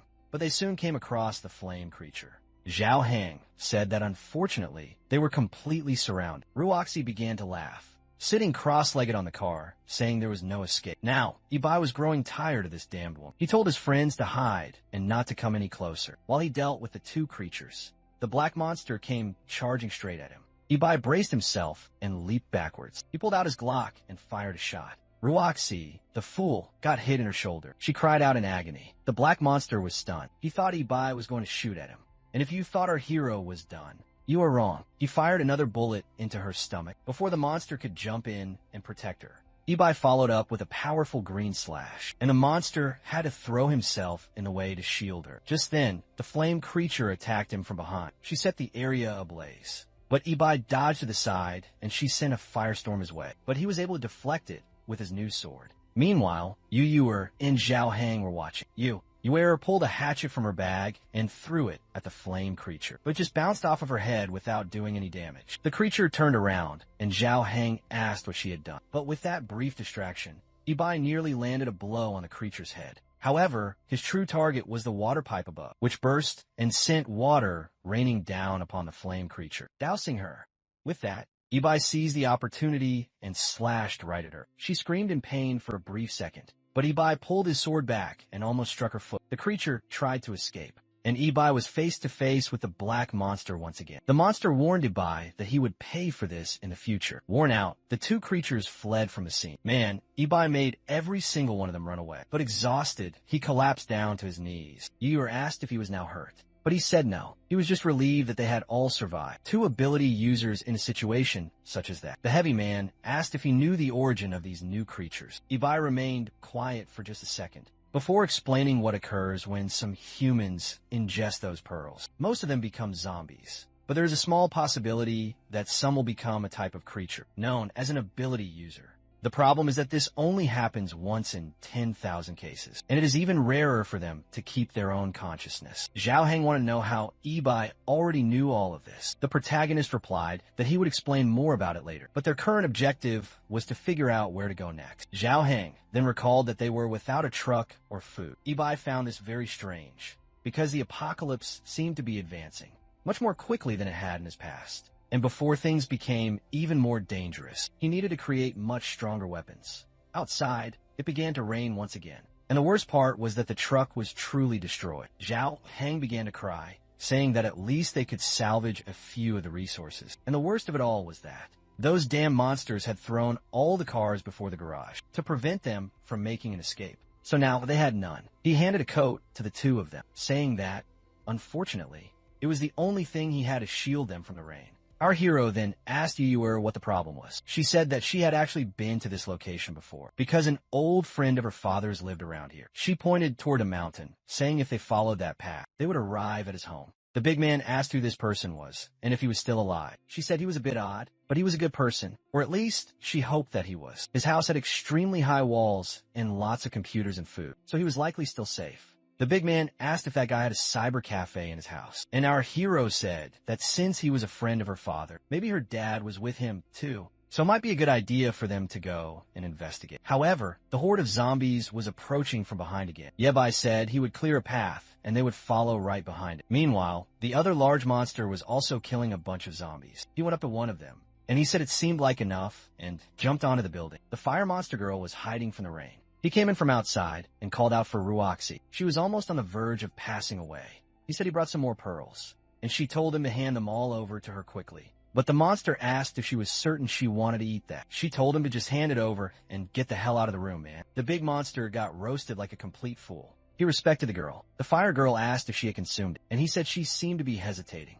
Her friend said she would hesitate as well, especially after seeing the state she ended up in after eating that. But the big monster said he just did not want her to die. The fire girl seemed to have cauterized her open wounds, but she knew that without any medical help, there was no way that she could possibly survive. And the other one understood that perhaps her only chance to survive was by ingesting that. The fire girl said it would be a good thing since she could mutate like them, and then they would have one more person to assist. They could kill whoever they wanted and take their revenge on everyone. But the big monster said there might be strong people like Yebai in this world. Besides, her arm was not growing back. The monster girl said it was strange. The guy's weapon seemed to be able to block even her flame. And the big, dark-skinned monster said the best thing would be to kidnap that guy and force him to reveal all the truths about the pearls. At that moment, she introduced herself as Jubo, and the big, dark-skinned monster introduced himself as Wang Sheng. Back with our friends, another creature was being taken down. Even in the pouring rain, he did not stop for a moment. However, our hero seemed to be growing tired. Zhao Heng quickly noticed this and said they needed to find a place to rest.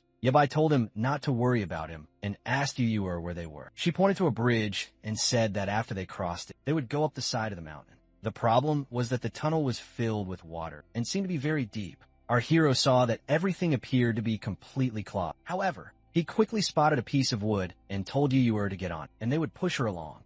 The three of them then started moving through the dark tunnel. However, Zhao Heng was completely terrified, asking if it was possible for there to be zombies underwater. Yabai didn't answer, and Yuyuer called out his name. The poor guy was just trying to keep himself awake, but suddenly he passed out cold, taking her small raft along with him. The poor guy plunged straight down into the murky water, back with the other monsters. They were realizing that the rain was not stopping. Wang Sheng decided to go back to the room and speak with Ruoxi. However, that's when he saw her emanating a purple energy. He asked her what had happened, and she started screaming, hitting him in the chest. Jubo came in and asked why they were yelling. Man, a black aura erupted throughout the entire house. And now we're in the past life of our dear Yabai. He was pulled out from the water, and Ruoxi asked where his mechanical group had been hiding. He was angry that he wouldn't answer and told her to go to hell. She then said he was arrogant and that he would pay the price for it. With that, he was forced back down into the water. Sometime later, he awoke back in the present in a small room there. Yuyuer was sleeping peacefully on his leg. She woke up still a bit dazed. She was excited that he had finally woken up. However, he wanted to know where he was. At that moment, the big guy came in, taunting him, saying he had finally come to. Yabai seemed annoyed that the big guy was still around them. He said that obviously it was him who had brought him to this place. Our boy asked how they'd gotten him up the slope in such heavy rain. At that point, a gray-haired man entered the room and said he wanted to know that too. How could a boy, a big guy, and a child survive on streets filled with zombies? Then Yuer got excited and called him Grandpa Jean. He explained that Zhao Heng had pulled our boy out of the water, but didn't know what to do. Luckily, he'd been observing everything on his camera and approached in his car to save everyone.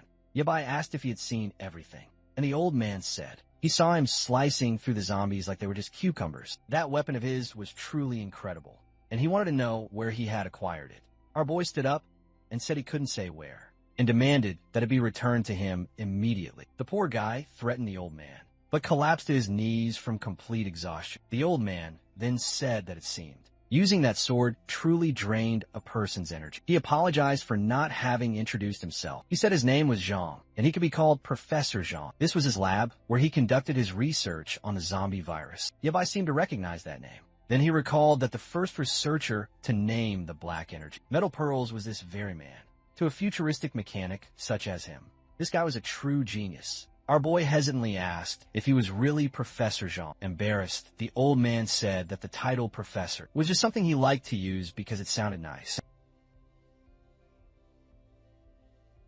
He was captivated by the weapon that could save them all, and he begged for a chance to inspect it. Yabai reasoned if this was truly Professor Jean, the risk might be worth it. He crossed his arms and said, "I have something far better for your research." It was a live, captive zombie downstairs. The old man displayed all the items on his table. His weapon was there, and the elder claimed he'd only analyzed it, nothing more than that. With this, our hero stood, and the old man was taken aback, saying he almost threw his back out, trying to move it. Our hero surveyed the room and declared the place was amazing. With a laboratory like this, he could forge even greater weapons. The old man asked if he had forged that weapon, and our hero confirmed it. At that very moment, the old man grew excited, wanted to watch him create another. However, our hero stated the method of its forging was a mystery. The old man grumbled, saying that was just unfair. Our hero simply said if he provided good meals for a few days, he might reconsider. And on the elder's monitor, he had already seen detailed information about the two of them. Man, there's never a single moment of peace in this hellscape. I almost feel bad for these undead creatures who are just stuck with soaked feet constantly. From within the stronghold, Yuer was monitoring the cameras when Zhang brought her coffee, saying that he was happy she was there. She said she was trying to do whatever she could to help, and Zhang praised her for watching out for other survivors. However, he warned her that sadly, there was still no sign of her missing father. She insisted her father and Professor Zhang were good men, so she was certain he was still all right. The old man then came near and asked if those two who arrived with her were truly good people. That student did not seem ordinary, knowing so much about advanced tech at such a young age. Not to mention, he had a coldness in his eyes he'd seen in killers before, and the large man appeared normal. But he was sure he was concealing some dark secrets. Just then, the big guy showed up and told the professor to stop speaking ill of him to others. In his opinion, the old man was the odd one for living alone in this massive fortress, with a helicopter landing pad on its roof, a fleet of cars, gasoline for years, and countless solar panels, not to mention the veritable mountains of food. The old man shouted, saying the big guy knew absolutely nothing. He had sensed for a long time that the end was coming, which is why he had been preparing for this day. He was here, in his home, eating and living without cost, and still had the audacity to speak badly of him. The old man also stated that his purpose in this place was to save the entirety of humanity. The two of them began to argue, and Yuer told him to stop. However, at that moment, the big guy was struck on the back of his neck. Our hero just told him not to make a move. He drew a small amount of his blood, and Zhao Heng wanted to know what that was for. He just turned and stated that the zombies' next mutation was going to begin very soon, so they did not have a lot of time left. An even greater catastrophe was about to unfold, so it was best for them all to get ready. The old man was shocked by the talk of a zombie mutation. Meanwhile, on the outside, those former friends were just watching the zombies, man. I had nearly forgotten those guys even existed. He knelt down and told everyone this area was surrounded, so they were completely unable to get out. One of them said that the rain was heavy and the path was blocked. He had no idea what to do, and his friend had collapsed on the ground. The blonde guy said he sadly didn't know where Yabai had gone. There was no food here, so they were all going to perish. However, the blonde said there was still one option. He produced some pearls and showed them to the group. The others recalled this was what they had retrieved from the heads. The blonde said that out of simple curiosity, he had kept a few of them in secret. And he remembered the creatures that attacked them had said they consumed these. One of his friends asked if he was truly considering eating that strange pill. And then one of them cut in and asked what that was. Pointing off to the side, from the top of another building, a strange purple smoke was ascending. The blonde wondered why there was a tornado in this area. Meanwhile, back inside Zhao Hang's house, our post-apocalyptic mechanic was deep in his work. Zhao Hang noted that he had been there for a few days and had no idea why he was so incredibly focused. Zhang quickly said that he was likely creating new equipment to battle the zombies, and maybe many of them would turn out, just like that black spine creature. The other one made a fire. Zhao Hang said that if that occurred, everyone in here would perish after all. He didn't seem to possess any weapons in this place. The old man clarified he only wished to build a safe shelter, not a war zone. Why would he ever need weapons? But suddenly, Yuyuer came running and called out for them. She said she spotted her father on one of the cameras. The three of them immediately rushed out, and he asked where she had seen him. She sat at the console and said she saw him at the east gate. She had even saved the footage and told him to have a look. On one of the camera feeds, you could see her father covered in zombie viscera, blending in with the horde. The old man said that from his own movements, it did not look like he had become a zombie. Meanwhile, her father used the situation to run away in his disguise. The big guy said it was incredible how her father had survived like that, and the old man realized that if the zombies did not attack him due to the smell, perhaps it was something that was worth investigating. Then Yuyuer asked what they were all going to do, and Zhang seemed to be hesitant. He stated that the weather was truly terrible right now, and Yuyuer did not seem to want to leave. Zhang told her go and ask Yabai personally, because maybe he had created something amazing. But the scene cuts to him saying no, he still had not yet finished, so there was no reason for her to try and rush him. And he told her not to disturb him outside of when they brought food. The big guy said he was already taking it too far and should at least attempt to comfort her a little bit.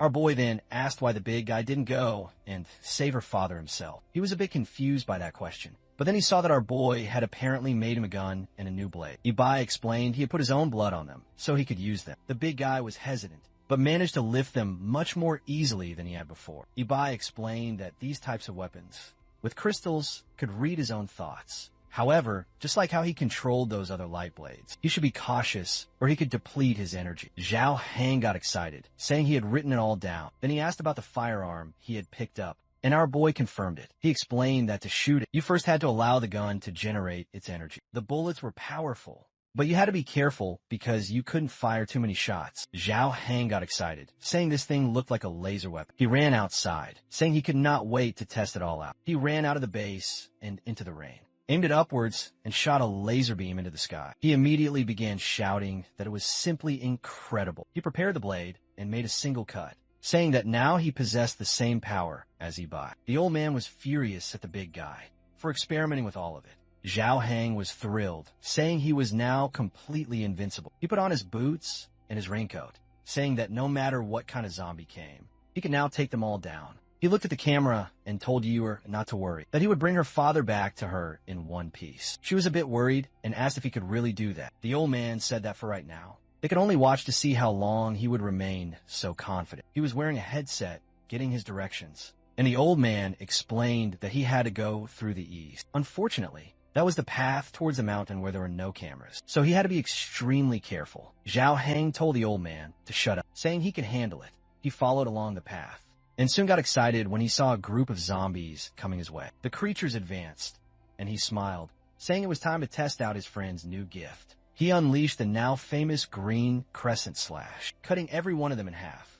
He started shouting that he was too strong now and afraid of no one. However, that is when he noticed something off to the side. Another person had witnessed that strange purple tornado. He dispatched a few more zombies and asked if the people in the room had seen it as well. The rain seemed to be getting even stronger, and a purple tornado was now forming on the eastern side. The old man said the camera could not see it, but the detectors were showing wind speeds that were close to level 6. It was very hazardous to remain outside, so he should return to the house right away. Zhao Hang apologized to Yuyuer and said that unfortunately he could not win against the power of the very gods. The old man, Zhang, told Yuyuer to stay calm, assuring her that her father would definitely find a place to protect himself from the storm. Zhao Hang then approached the main gate. Suddenly, the alarm began to blare loudly, and the old man got scared, going to see what had happened. He then told everyone to calm themselves, saying he had only brought a single zombie, because it seemed Yabai had asked him to bring one back. Excited to see the zombie was still alive, he said to wait a moment and then ran off, saying he would be back in just a second. The old man, just as excited, noted that it was, in fact, still alive. Alive is a strong word for that particular creature. The old man praised the big guy, who got all excited, and Yu was happy to see that. They seemed to be getting along a bit better. Meanwhile, Ibai was in his production phase, man. The boy had already finished all the mechanics for the new arm. The rain poured on for quite some time, until at long last, the sun began to break through in this cursed apocalypse. As usual, the zombies went completely crazy when they saw the sun, man. They went so wild that they all began to transform. From out of nowhere, the creatures turned red and began leaping onto the buildings. There was a poor little girl, all happy that the sun had finally come out, until one of the large ones showed up, and the creature was now face to face with her. Her father heard a loud scream and immediately went to see what had happened. The entire family became its next meal. Now the zombies had truly evolved, jumping and invading everyone's homes. There was no longer a single safe haven in that building. The schoolmates of our hero were fleeing in complete desperation. One of them was about to be captured, but the zombie got hit on the back of the neck, man. Someone struck another one in the head. The blonde appeared. He pulled out the pearl and looked at his friends. They immediately recognized Fong, the blonde who had been considering eating the pearl. The scene then cuts to the street, where a group of zombies were running. They were all lined up, and at the top of the building was dear Ruoxi, with her two zombies standing by her side. Jubo remarked that it was amazing how they were moving so orderly. Ruoxi laughed. She said she had been suffering for many days, and wanted to know if they had found Ibai's location. Wang Sheng said he was in a house on the mountain that looked like a research facility, and it would be easy to get inside and kill him. Ruoxi, however, said that would not be any fun. She wanted to make sure he knew exactly who was behind his death. And before that, she wanted him to feel the despair closing in. Back at the house, Zhao Hang and Yu were about to depart. But then they heard an alarm, and Zhao Hang asked what that sound was. The old man told them not to go out, because something very large was approaching. And strangely, a horde of zombies was gathering in the city. The weirdest part was that they seemed to be coming right for them. Zhao Hang, scared, asked how many there were. The old man said there were at least 1,000. The big guy was very confused, and asked if they were the only humans alive in this place. The old man replied that he had no idea, but it would be best to inform Ibai about this. The big guy ran off and hammered on the door, calling out to our hero, saying that over 1,000 zombies were coming. Our boy said the professor had already informed him. The big guy, excited, asked if he was ready to kill them all. Our boy replied that he was not prepared at all, scared. The big guy then asked how he was going to deal with these creatures. Ibai said he had told them to hurry up and start learning how to handle these situations. He still had not finished his own research, and if this guy was the real Professor Zhang, he knew that the two of them together could solve this. The big guy said none of what he was saying made any sense, but Ibai stayed quiet and continued his work. With that, the big guy departed, saying that in the end, he could only rely on himself. He climbed a large tower, and when he looked down, he was completely shocked. The horde was already at their gates. He already knew that. Even the walls of this lab would not withstand a group this large. He ran to the car, saying he could not let them gather around. The old man was scared, wondering what he was planning to do. The big guy said to open the gate because he had a new strategy, and if it did not work, everyone had better flee from this place. Yuyuke screamed, but the next second, he was already out there. He passed in front of the zombies, pulled out his gun, and fired the laser. With that one shot, he wiped out the first group. He was excited because there were so many creatures. He didn't even have to aim with any precision. He kept on shooting and blowing everyone up. But from a distance, Ruoxi was watching all of this. That damn girl is a true villain, but she's very dangerous. Wang Sheng was on top of the tower, impressed with the weapon that Zhao Hang was using. However, Ruoxi just wanted to see how long they would last. Zhao Hang kept shooting and blowing up the zombies. The issue was that no matter how many he killed, the number of them did not seem to be shrinking. Then suddenly, a fireball struck right under the car's tire. At that moment, Yu and the old man screamed, and man, the car nearly flipped completely over. Zhao Hang had to get out through the side door, but standing right before him was the fire zombie. He got angry that this damn girl had launched such a sneak attack. He fired a shot at her, saying he was no longer afraid. However, She dodged it and launched another fireball. Zhao Heng dodged as well, pulling off a mid-air matrix move and fired a single bullet. The creature fled, and he called her a coward, telling her to come back. The problem was that now he was surrounded by zombies. He fired off a few more shots, and Grandpa Zhang told him to come back immediately, because it was impossible for him to make it out alive. Zhao Heng started to run, realizing that he had fallen into a clever trap. But here came Wang Sheng from high above. There was no way for Zhao Heng to get away. But man, this big guy was fast, dodging yet again. He fell to the ground on his side and nearly landed a shot. He pulled out the blade and nearly landed a slash as well. Impressive. He was fighting face to face with Wang Sheng. Wang Sheng wondered how this big guy seemed even more agile than Yibai. He extended his weapon and told Zhao Heng to die. But the creature ran off, man. This big guy made every one of them flee. Meanwhile, Ruoxi was watching from atop the tower. Here she comes, up to no good. At that moment, the zombies that had been standing still began running towards him. Zhao Heng was confused as to why they suddenly moved so differently, but he still had the sword that Yibai had created, and he unleashed the green crescent slash. The problem was that they were coming so incredibly fast. He couldn't kill them in time, and he started trying to run. What's this? Zombies were even being thrown at him now. The poor guy wondered why these creatures were raining down on him, and the monsters kept on falling beside him. Obviously, it was Wang Sheng practicing his zombie throwing skills. He grabbed another one and threw it at Zhao Heng. Zhao Heng had to use one of his gun's bullets to blow it up midair. He kept on running, but was now begging to be safe. At that moment, one of the thrown zombies landed and grabbed his leg in a tight hug. Man, it came in for a nasty bite. Luckily, Zhao Heng managed to slash it. The problem was that he had fallen to the ground now. There was no more time to get up, so his only chance now was to land shot. But then, a green light appeared. Energy waves swept through everything in front of him. A second cannon shot passed right by. Wang Sheng and the other one looked, trying to figure out what was happening ahead of the zombie horde. There were bright flashes of light rising up. Another barrage passed by, and then came a massive punch, like something straight out of Transformers. What is this, man? Our boy turned himself into Optimus Prime. The kid had built his own claws and legs. He was fully equipped. Wang Sheng got all excited, saying he had finally arrived. The old man celebrated, saying the boy was truly amazing. The big guy was impressed by all the armor our boy had constructed over the past few days. But Yibai told him to focus because the enemy was very near. He ordered him to go back and kill the zombies on the right side. Meanwhile, he would handle the ones on the left until the main creatures finally showed up. Wang Sheng said that with him here, he was confident that they could win this. Immediately, he went back to blasting the creatures. Yabai looked around and even activated a booster on his robot. The kid took off into the air, activated his giant Optimus Prime hand, and smashed everything, man. This kid had become incredibly strong. The big guy was impressed, saying he had gotten just a bit too powerful, at least after killing so many zombies. They were sure they would have plenty of pearls to produce more weapons. Excited, he went back to finishing off more of the zombies. That damned Roxy was still watching from far away. Wang Sheng, scared, said that with this new power, there was no way they could get anywhere near.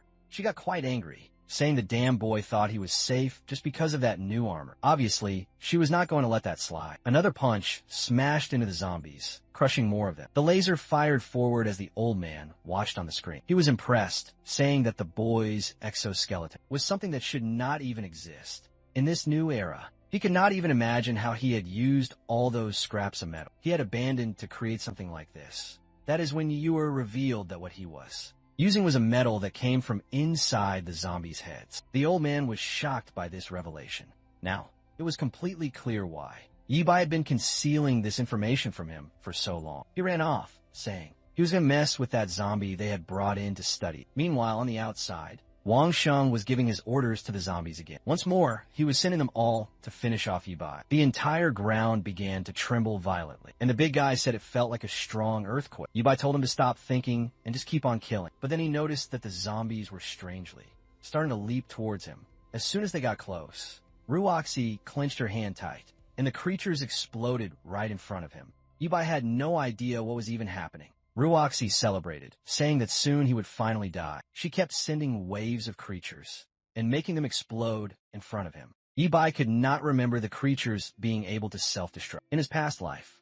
Meanwhile, Wang Sheng watched everything from his side. Zhu Bo remarked that this battle looked like a fight between two gods, and there was no way that they could get involved. He then revealed that Ruoxi had eaten 7 pearls to become this way. Her body kept melting and then reforming, showing just how much she truly hated Yibai. Jubo asked if eating more pearls made things better, since instead of turning into a monster, she just gained new powers. But Wang Sheng said, seeing how much she had suffered, he was not keen on testing that out himself. Meanwhile, Ruoxi kept sending zombies to explode in front of Yibai. He had already realized that someone was controlling them. He turned, defended himself from an attack, and fired a blast at the tower man. The boy had perfect aim, and Ruoxi was forced to dodge. Wang Sheng yelled out for her, and like a fool, she nearly fell. But she managed to float in the air. Then she got startled. Yibai was already right in front of her, with Optimus Prime's gigantic hand. He blasted another shot, and she pulled zombies to shield herself, man. And she made a barrier out of creatures.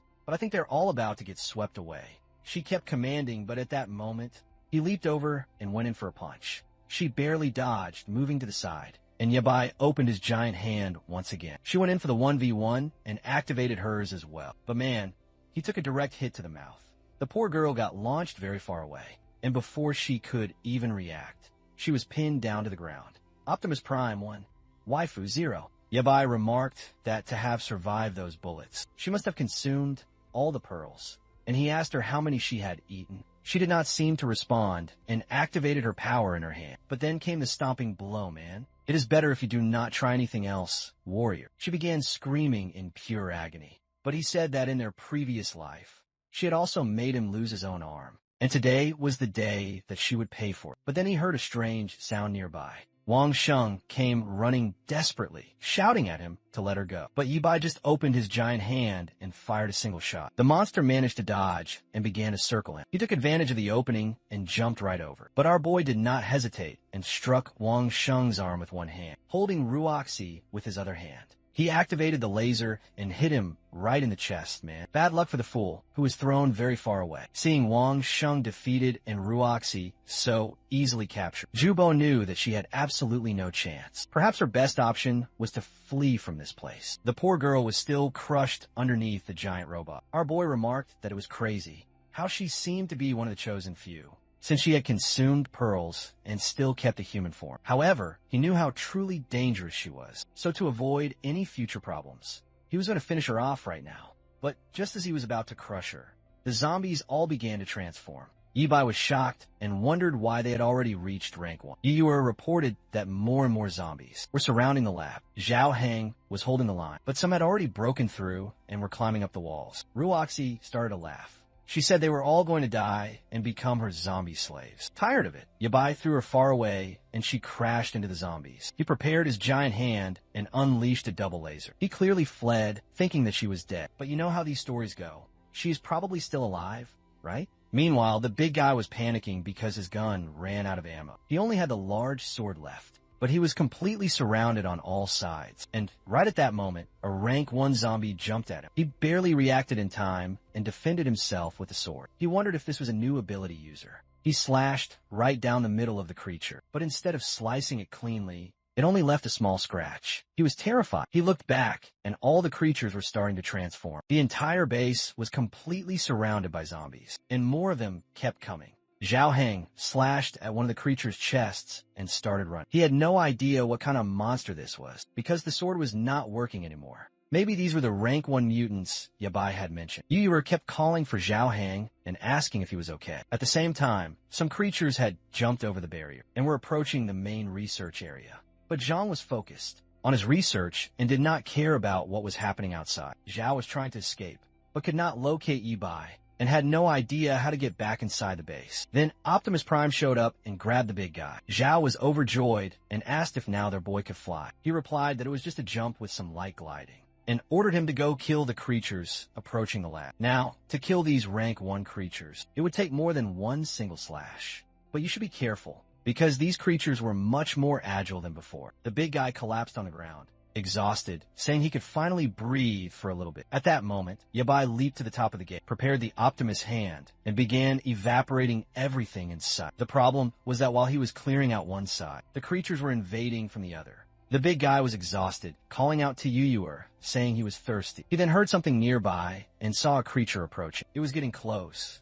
when he managed to grab the blade and stab it in the chest, man. He threw the first one to the ground and ripped it in half. This kid does not stop, and he hit it again. Then Yue appeared, saying she brought the water he asked for. She asked him if Zhao Hang was alright, and upon getting a bit closer, remarked that this zombie was different from the others. Inside the creatures, he found a red pearl. Meanwhile, Professor Zhang finally found what they had been speaking about. Even though the stone was quite dull, you could see a strange green light deep within. The question now remains whether humans become mutants because of this strange metal, or if the metal forms when they turn into zombies. It was a year to uncover all the secrets of that new material. Meanwhile, outside, our boy was cleaning up the entire place. He killed one here, smashed two more over there. A swipe of his hand, and he finally said it was over. He shouted from outside, telling the big guy to collect the pearls, because he had cleared out everything. Zhao Hang gave a thumbs up, saying he was really quite efficient. Upon seeing the huge pile of dead monsters, the big guy complained that it would take forever to gather them all. He then turned to Yi Bai, saying that if he helped him gather them, he also wanted a mecha for himself. Our boy said he would think about it later because now he needed to sleep. But then the old man came over to speak with him. He said it was time for Yi Bai to reveal all of his secrets about that strange pearl. Meanwhile, outside, the big guy started his digging.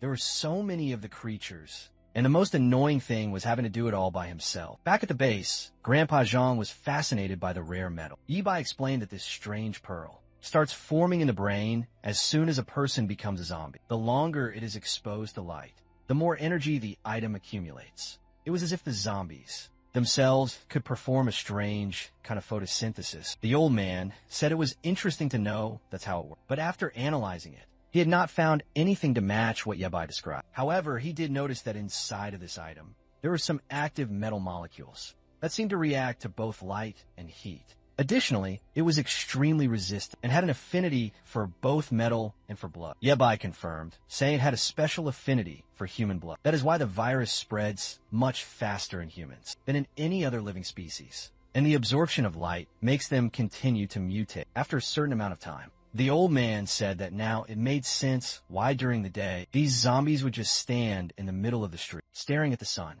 However, today they were strangely running around like a bunch of lunatics. Yabai explained it was because they were being controlled by an ability user. The old man asked if he was talking about the spike creature, or the one that used fire and threw out flames. Yabai explained that those two were just normal mutants. A mutant from his own class, named Roxy. The old professor was completely stunned, realizing this single object caused such chaos in the human body. Yabai admitted they had studied it for a time, and the only truth he knew was if you consumed the item, you would awaken a terrifying mutation.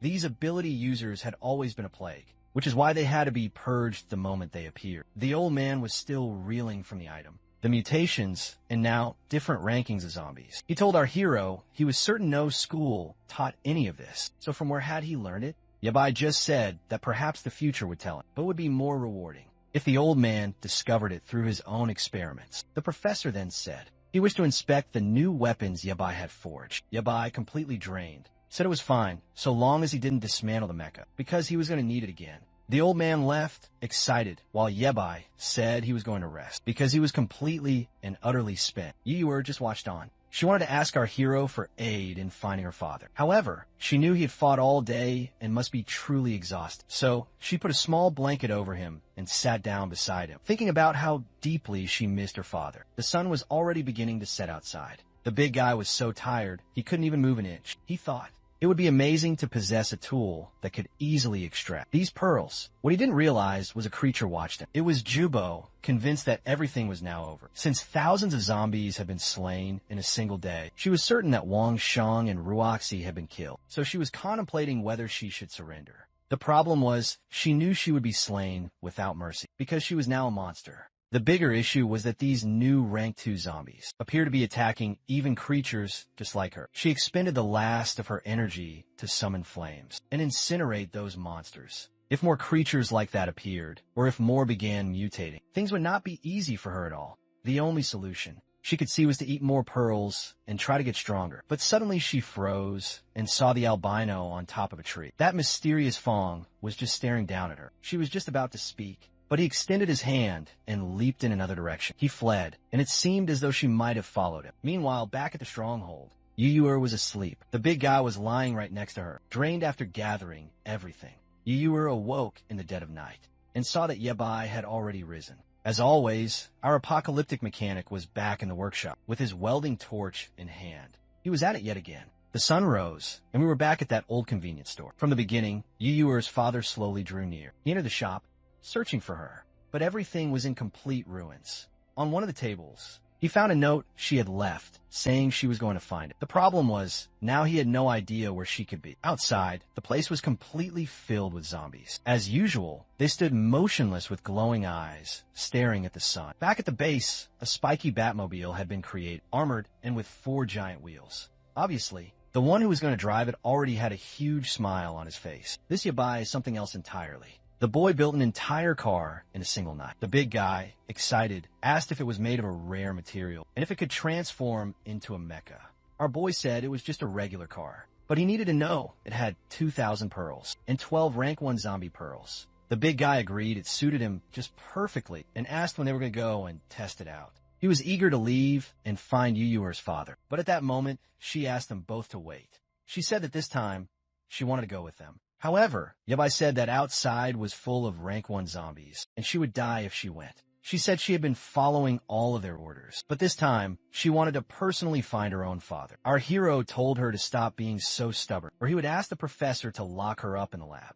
The poor girl started to cry, calling out for her father. The big guy scolded our hero, asking him why he made Yu cry. Suddenly, Professor Zhang appeared and told her to calm down a bit. He showed her a new drone, saying that he had fixed it. It was his first invention using that rare material. Not only could it now carry much more energy and last a lot longer, but communication and stability had also improved. This way, she could stay safely at the base, while still helping to find her father. Ibai praised the old man, saying he had quickly learned how to use the item. The old man laughed, saying he wasn't a real professor, but at least he was able to make something like this. Our boy then prepared the car and told the big guy it was time to go. Excited, Zhao Heng couldn't wait to fire up the Rhino. Yu asked them to be careful, and the big guy floored. The Batmobile shot out of the base and tore through the forest. He was impressed that any terrain felt like smooth asphalt. Then they hit the road, driving through all the other cars, excited that his new car made the others look like tofu. A while later, Yabai said they had spotted her father in this area. They kept driving through the city,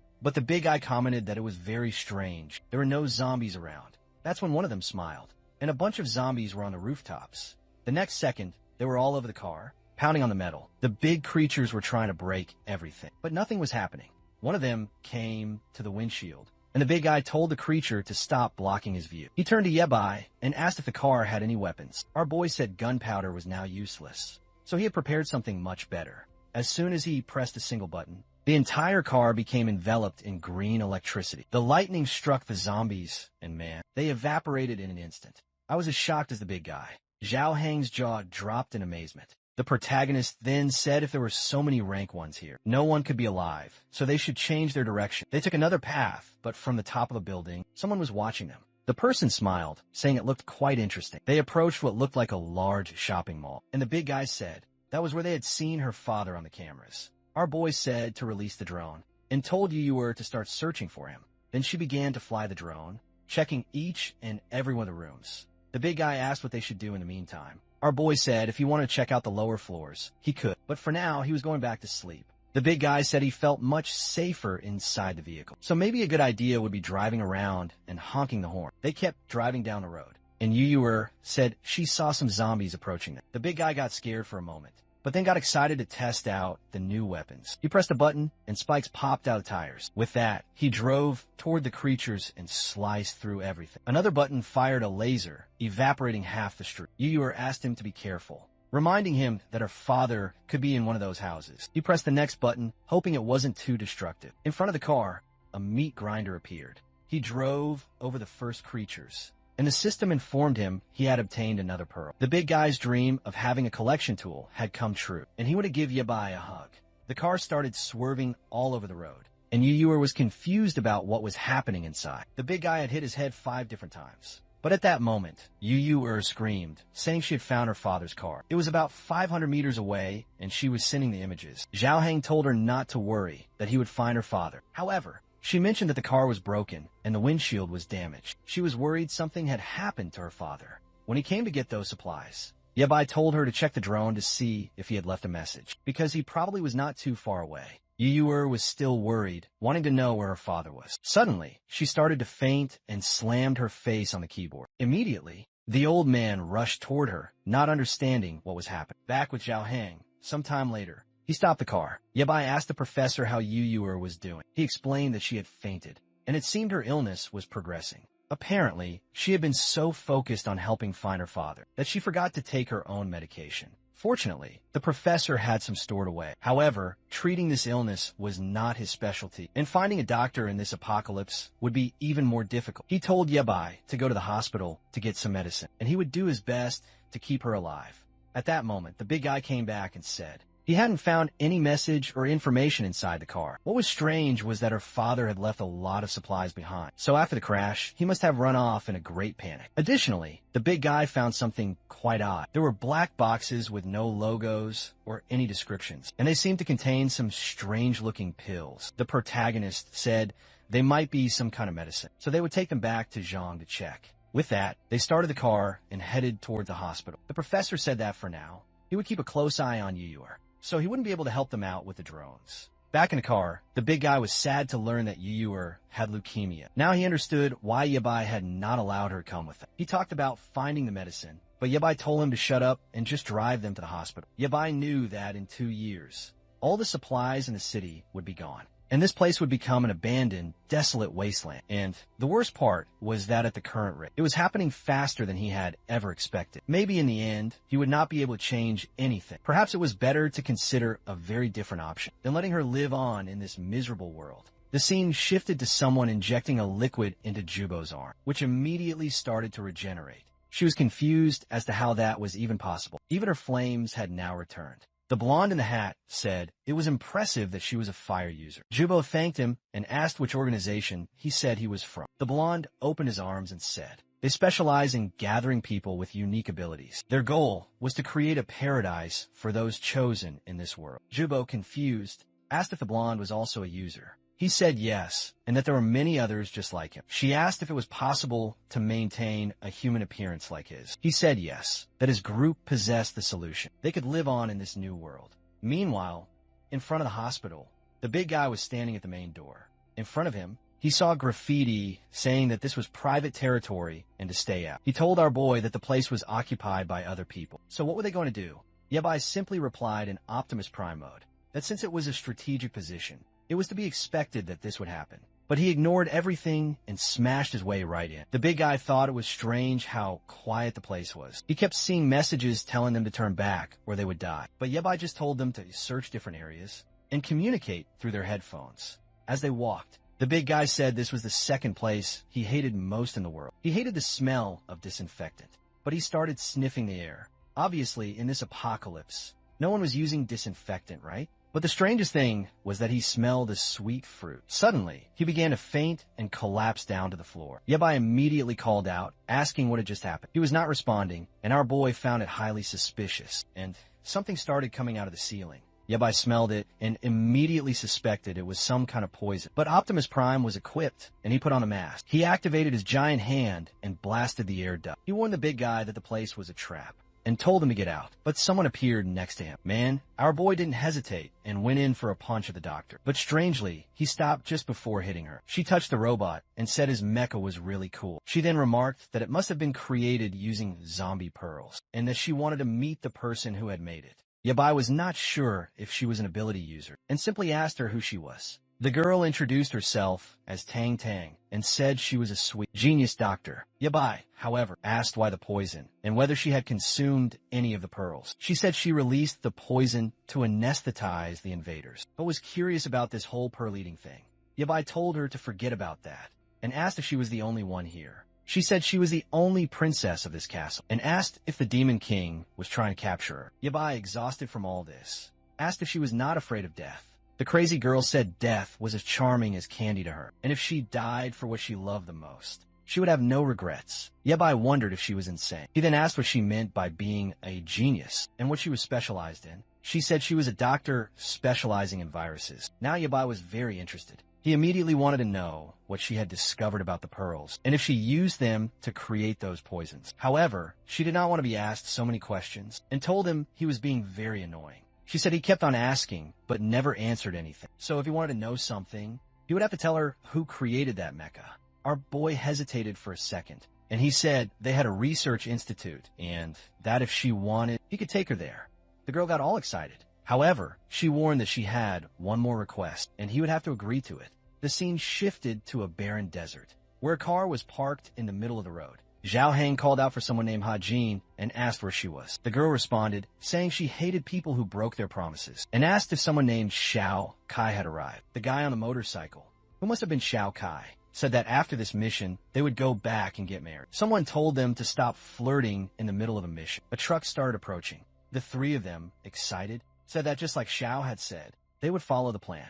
The truck passed in front of the car, and they waited for the signal. However, the big guy asked Xiao Kai where the hell the signal was. Poor Hajin had been hit by the truck. Meanwhile, Xiao Kai was trying to escape, saying that things were getting very weird. Another car pulled up behind the big guys. That's when he realized their plan had been exposed to someone. The big guy woke up, and all of that had been a dream, because he had passed out from the girl's poison. He saw the doctor in front of him with a smug look on her face, and Ibai asked if he had slept enough. He was a bit confused, and the crazy girl was giggling. She informed him that he had been hit with a special poison she created that put people to sleep for 3 hours straight. And the interesting part was that if she hadn't administered the cure, his body would have turned into a pool of blood. Yabai just told him to stop chatting and start loading all those items into the vehicle. Tang Tang politely asked Zhao Heng for his help, but he was not too eager, and she changed her expression and told him he had better listen, or he would end up in one of those jars. The poor guy quickly grabbed the jars and got moving. She thanked him, saying they were true gentlemen. Meanwhile, Ibai wanted to know who she really was. He remembered this sweet poison from his past. Life, one of the main ways to fight zombies in the future, was with this kind of terrifying gas. If this girl was one of the first to create such an item, it would be worth having her on the team and helping her develop. At the very least, you could not let someone like her fall into the hands of another gang. A while later, everything was loaded. The car held way more than it seemed. She said it was very cute, and that it looked like it had also been made using pearls. She remarked that it was perfect for a princess like her. The big guy asked our boy if it was really okay to bring along someone this crazy. Yabai replied that they needed her research on the medicines and her help with the trip. But then he heard a noise. A transformed creature appeared on top of a building. It was a chimera-like lion with many eyes, and everyone was terrified. Man, when the creature saw the three of them, it started to drool. It let out a roar, and the big guy asked if it was another ability user or some kind of zombie. But Yabai just told him to stop wasting time outside and get into the vehicle. The creature leaped at them, and our boy activated Optimus Prime. He landed a solid hit on the creature's arm, sending it crashing down to the ground. While the big guy started the car, Ibai managed to hold the creature with his arms. He told them to take the doctor back to the base while he dealt with the monster. Then he landed a punch to the back of its neck. He hit it with another laser.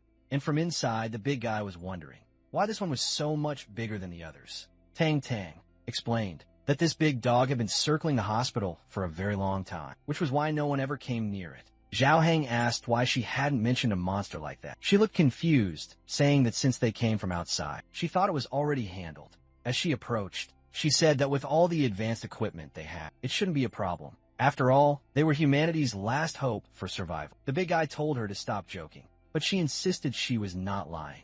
She had researched the zombie virus, and the people who hadn't transformed were definitely the chosen ones. Outside, Yabai kept fighting the creature, landing another punch once again. The timing of things compared to his past life did not make any sense. These mutants weren't natural animals that had evolved just because of the zombie virus. They were a mix of the virus and a lot of advanced engineering, something that shouldn't exist at this point in time. The creature shot a beam, and he barely dodged it. He smiled, saying he was finally starting to understand what was happening. He fired another shot with Optimus Prime, hitting the creature in the neck, but the shot deflected and hit the building. Yabai realized that the creature was still able to reflect his attacks. The beast charged at him and swiped with its claws, but he dodged to the side. It grabbed one of the buses and started wrapping around. With that, Ibai told her to stop being so disobedient, and he tore 2 pieces from her back. The monstrous creature collapsed down to the ground. Exhausted, she fired another beam, but Ibai easily blocked it with his hand. He said that her movements were now useless, and it was his turn. He launched himself at her with the robot, charging forward with a single strike. He kept her square on the head. and started smashing her into the ground. Man, the boy was truly brutal. When he finished off the monster, among the remains, he found a massive pearl. Our boy examined it in his hand and said that once he transplanted something like this, things would get much easier than before. Meanwhile, the blonde guy on top of the building was watching and said, "This is going to give him quite a..." Ibai called the big guy, asking if they could hear him. Unfortunately, they were already too far, and the signal was not working anymore. It was time for him to head back, so he started flying with the Optimus. As he passed by the buildings, he glanced to the side and saw the blonde guy. The blonde waved and said it was a pleasure to meet him, man. Ibai immediately stretched out his hand and blew him up. Right in front of him, the blonde appeared on another building and asked if Ibai had some kind of prejudice against ability users. Ibai didn't hesitate and sent another explosion his way. But the blonde said he was not interested in fighting him. He teleported onto the robot's arm and said he was just there to deliver a message and wouldn't take long. Yabai crushed him with his hand. The blonde said if he wanted to chat in that position, it was fine with him. He then introduced himself as Songbin and invited Yabai to visit him in the northern district. Yabai continued crushing him, while the doctor said he was interested in calling the medical girl. However, when he looked at his hand, the guy had disappeared. It seemed he had some sort of body substitution ability. The threat was not huge, but it was extremely difficult to deal with something like that. And the strangest part was that the damned secret organization was already forming. Ibai didn't want to think about it, but he had to prepare for the absolute worst. Interestingly, the name of this secret organization was actually Secret Organization. These guys were not too creative, but Ibai knew that in 50 years, it would control most of the resources and the awakening. The organization's goal was to create a world dominated by ability users. That mutant beast was probably created by them, and they had likely been watching him for some time. It did make sense for this organization to already exist, which meant they probably had someone from the future as well. The Batmobile arrived at the base. Tang said it was a pretty normal place to have created that metro car. The big guy remarked that she had some guts, coming to a place she knew nothing about. But she said she trusted her own intuition. She then asked Zhao Hang to hurry up and take out the experiments, saying she was doing it for Yuyuer. The old man appeared and said it seemed they had found a Dr. Tang. Tang immediately approached and asked if he was the professor who created the mecha and the vehicle.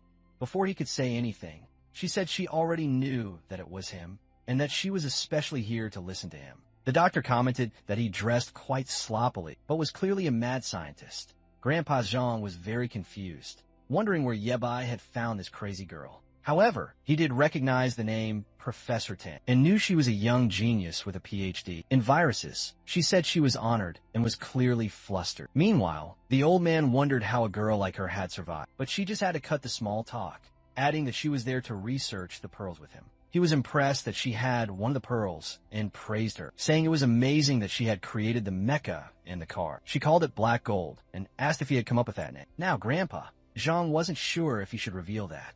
He wasn't the one who had created any of it, especially since it seemed she knew less than he did. And as far as he knew, Yabai wanted to keep it secret. He then spread his arms and told her they could work together because he had made some new discoveries. However, first she needed to help him with something else. The scene shifted to the medical room, where Yuyuer was lying in bed. A while later, Tang came out, and the professor asked how she was doing. Tang took off her mask and asked if Yuyuer was his granddaughter. The old man said not exactly, but he considered her as such. Tang made a hand gesture, and the old man asked if that meant the girl was okay. Tang said no, so the old man asked if it meant she had 3 years left. Tang corrected him, saying she had 3 months. She had seen many people with the same illness and had no idea how the girl was still alive. Her body would not accept any treatment in this state, and the worst part was that there was not much they could do. Zhang asked if she was telling him to accept that the girl was going to die, but Tang said maybe we could use that. A while later, Yuyuer began to wake up. She overheard the old man outside, asking if they were really going to give her that medicine. Tang replied that it was not exactly that, but that she was thinking of using the material to create a new kind of medicine. She had noticed in some of her tests that the material seemed to emit an energy that could regenerate the surrounding cells. The old man said that's why some people who consumed went through that strange transformation. She asked what kind of an idiot would do that.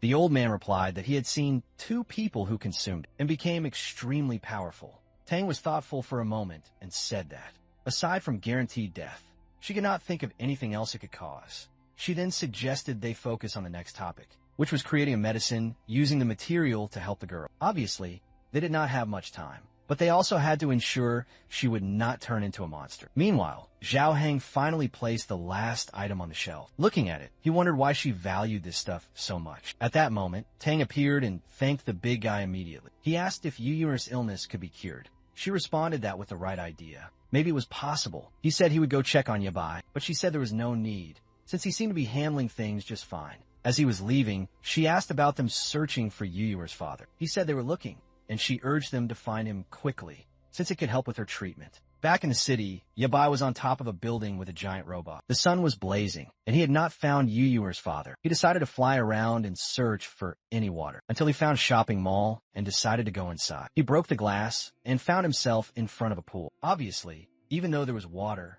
it was not drinkable, but he heard a strange sound and started to approach. Suddenly, something strange rushed past him, and he quickly aimed with the robot, firing a laser out of nowhere. The creature burst out of the wall and lunged right at it. Man, the thing was huge. But luckily, his robot arms were huge too. He was confused by this new monster and readied his hand fire, but the creature knocked him away.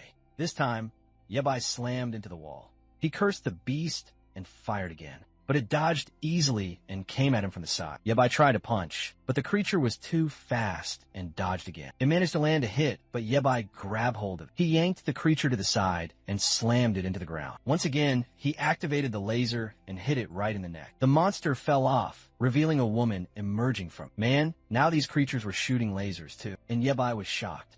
Meanwhile, out on the street, the big guy was looking for Yabai. He could not find him until the drone activated. It was Yu Yuer, asking if they were still outside. He told her to rest more and let them handle the search, but she said she could not sleep and felt better working with him. He told her that it was fine, but not to push herself too hard. With that, she reactivated the drone and continued searching. But soon she found something strange, and the big guy asked what it was. She explained that a strange group of zombies was heading toward the construction area. She wondered if there might be survivors there. That's when she saw a girl lying on top of a container. He saw through the camera and said he recognized her. Yu Yuer asked him how he knew her. The big guy explained that she had been captured by that guy before, and she vanished from their sight.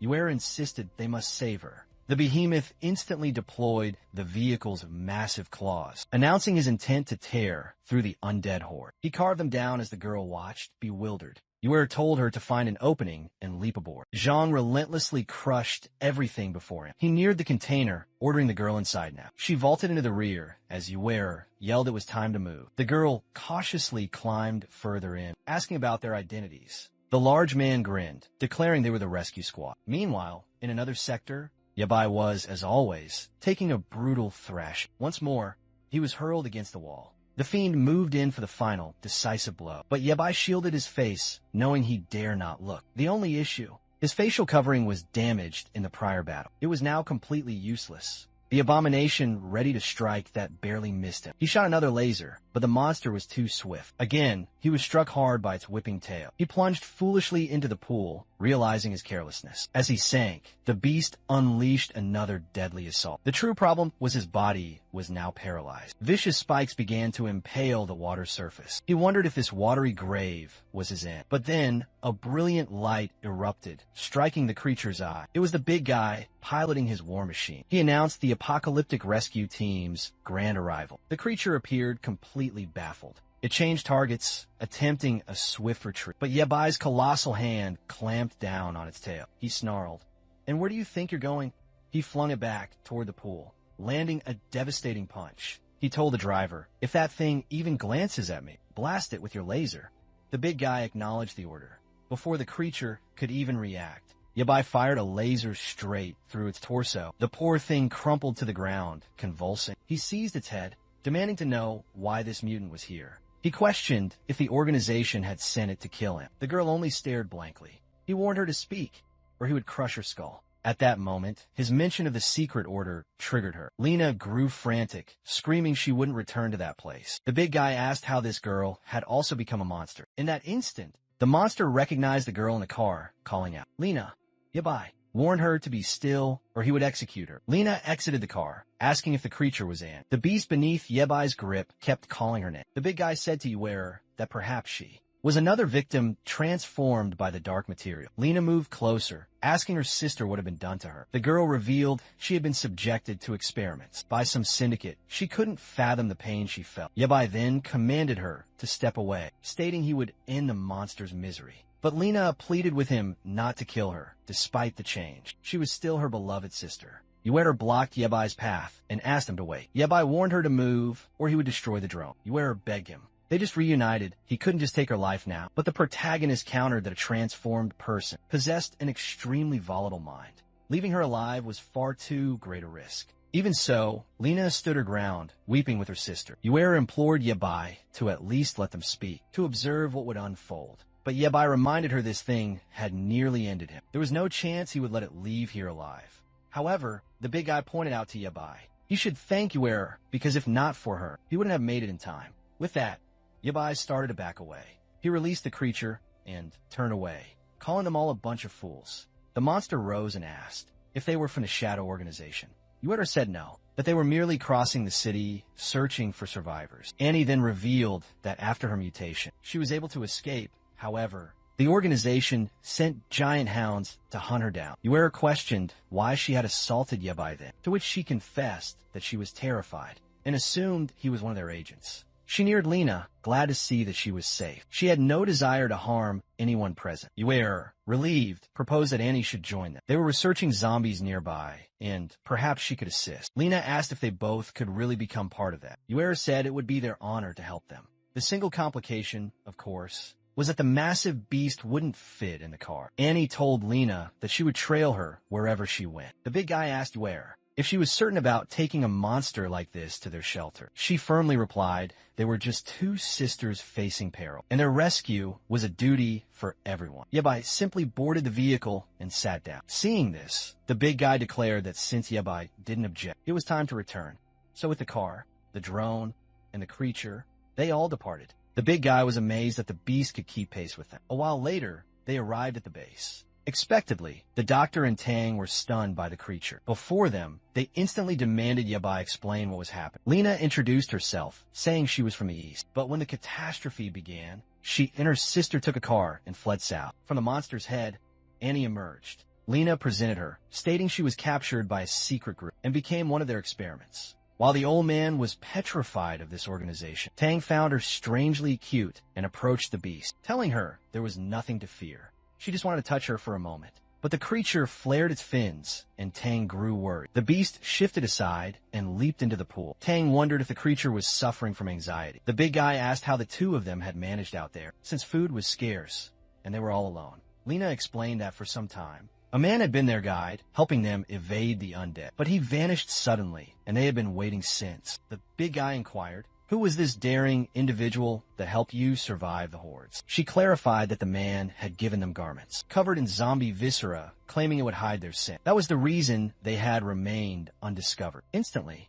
the big guy began to suspect this might be Uera's father. Just then, Uera called out, asking if he had short hair, and was called Yeo Hyping. Lena confirmed it, recognizing Uera. That's when Uera revealed that Yeo Hyping was her own father, and then she collapsed right there. Tang caught her, asking why she had left the infirmary. The big guy looked at Yabai and asked why they weren't going back to find her father. But Yabai stated that once darkness falls, the world outside becomes far more treacherous, and he must. Just then, the old man interrupted and said it was time for Yabai to give them a real explanation, because he clearly seemed to know everything. He couldn't understand why Yabai held so many secrets. What was the harm in revealing the whole truth? The big guy agreed, adding if something happened to Yabai, none of them would be able to survive without his guidance. Yabai was silent a moment, then said it was indeed time to disclose everything to them. He informed everyone that he was a traveler from 50 years into the future. The big guy accepted it without question, stating that now it all made sense why Yabai was no ordinary person. The old man was floored by this sudden confession. He asked what kind of time travel Yabai was described. Tang was ecstatic, saying that humanity survived for over 50 years. Yabai explained it all began with that strange pearl, the object that initiated the world's ruin, but also ushered in the greatest leap in technology. While studying the substance, they learned that it was possible to transfer a person's consciousness into their past self. However, the version in the past had to be within the device's activation range. The old man was aghast, and Yabai clarified that This was how they managed to return to the virus's origin. Unfortunately, though, they could not travel any further back. He elaborated that after decades of study, they never found any similar materials on Earth. This led them to assume it originated from another world. The big guy immediately began to theorize that this could be an alien invasion. Yabai stated if that were the situation, the invaders had already claimed victory. In under 50 years, less than 10 million humans would remain alive, and even they had to battle relentlessly just to exist. In the final hour, Yabai was selected to journey to the past and rewrite destiny. The big guy now saw why Yabai was so obsessed with gathering the material from the very start and asked what Yabai's true age was. He answered that he was likely approaching 70 by then. However, each time he jumped back to the past, he arrived at the initial moment he met the plague. In school, the problem was even in the past. It was not simple to alter fate. The big guy was astonished, saying you could write an entire saga with that knowledge. Who could have known? Tang asked if they were fated allies in the future. Yabai said he was uncertain, but he hoped so. Confused, Zhao Hong asked why Yabai would say that, and if greater changes were coming. Our hero simply glanced at Tang, stating the virus was adapting. She must have already seen it.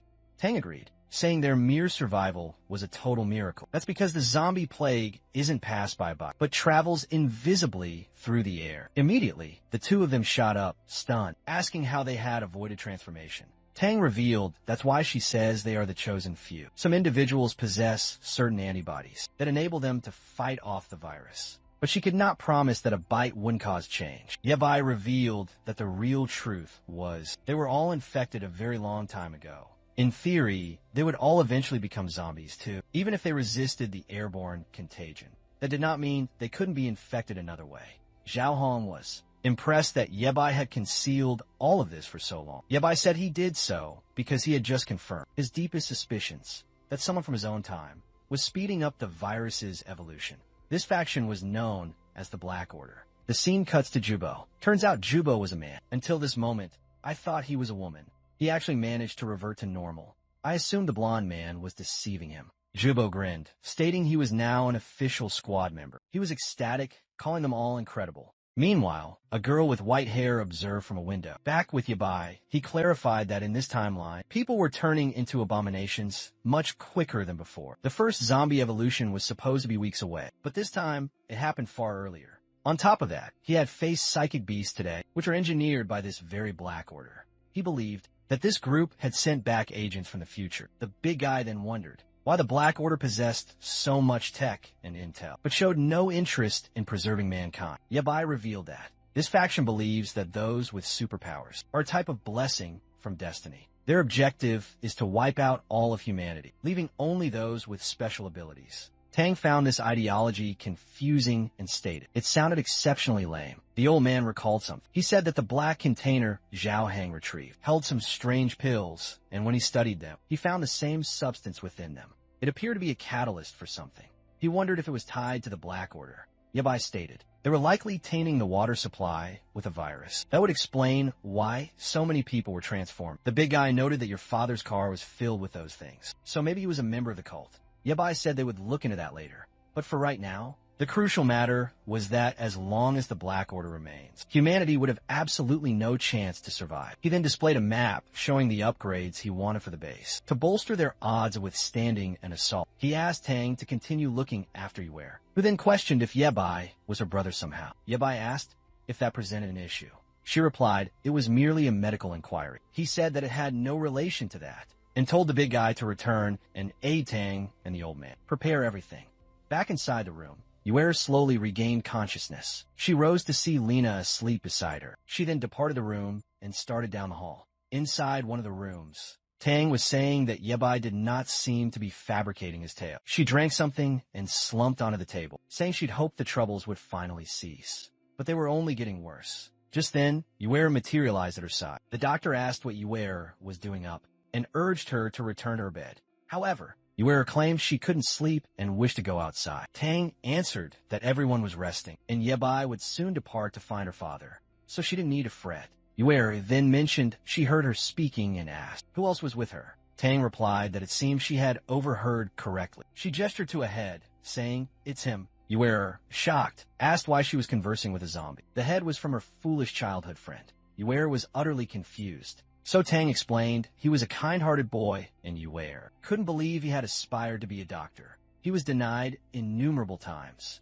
but studied until he finally achieved his goal. Ultimately, he was the only person who remained with her when others at the hospital sought to steal her work. He stood forward and revealed the truth to everyone. When the apocalypse occurred, he was the one who shielded her with his own body. Even as he was being torn apart and transformed, he continued to protect her. In the chaos, so many pieces were scattered on the floor, she could not even tell which ones were his. Still, she gathered all the remains, hoping that with the aid of future technology, she could possibly bring him back to life. She then chuckled and said she was only jesting, knowing reality wasn't so simple. Yuer awkwardly asked if she had loved that person. Tang admitted that, strangely, he was the only one who had ever moved her heart. She then instructed Yuer to go back to her bed, because she needed to speak with Annie soon. Meanwhile, out by the pool, Yuer went to visit Annie. Annie rose from the depths, coming face to face with her. They regarded each other a moment before Yuer introduced herself, inquiring how Annie was feeling. Annie confessed she must always remain in hiding, because she could not risk being found by the organization. Yuer said that what they did to her body was monstrous, and asked if the process had hurt. Annie replied that recalling the past still made her shudder, but in the present, she no longer felt anything. Yuer grew pensive for a moment. Annie noted that she could see that Yuer also seemed to be in pain. She softly touched Yuer, who asked how she knew. As the monster was about to explain that humans are similar, she suddenly collapsed. Annie caught her with her fins, screaming for Tang. Tang rushed over in a panic, asking what Yuer was doing out there, when she had commanded her to return to her bed. Tang felt Yuer's head and said that at this pace, there would be no way to save her if she kept this up. But Yuer just apologized and said she had one favor. She wanted the doctor's help to finally perform the surgery. Meanwhile, Yabai was upgrading his mobile battle station. At the same time, in the city, Yuer's father was now looking for Annie and Lena. He had no idea where they had vanished to, and feared they had been ambushed by the undead. It was odd, as he had secured the location well. There shouldn't have been any monsters nearby, not to mention the giant tire marks on the ground. He couldn't guess what could have passed through here. Suddenly, wings beat the air, and when he looked up, a dragon was soaring through the sky. The creature circled the structure, and he felt a wave of relief. However, in that instant, a blue-bearded man appeared, saying he had finally found it. Back at the base, Yuer was inside a stasis pod. Outside, Yabai and the old man observed the procedure. John noted he was unsure about using that artifact to attempt to heal her, but Yabai stated they simply needed time for it to work. He had collected the correct amount of the pearl's energy, and if Tang adhered to the formula, everything would proceed without a hitch. Of course, some negative side effects might occur, but at least her life would be saved. The old man asked if they ran this many tests in the future. To know all of this, Yabai replied that this specific cure was called the Elixir of Immortality. It was sold to the upper class. Back then, while it cured illnesses effectively, the concept of eternal life was a myth since it wore off. The old man said that with a title like that,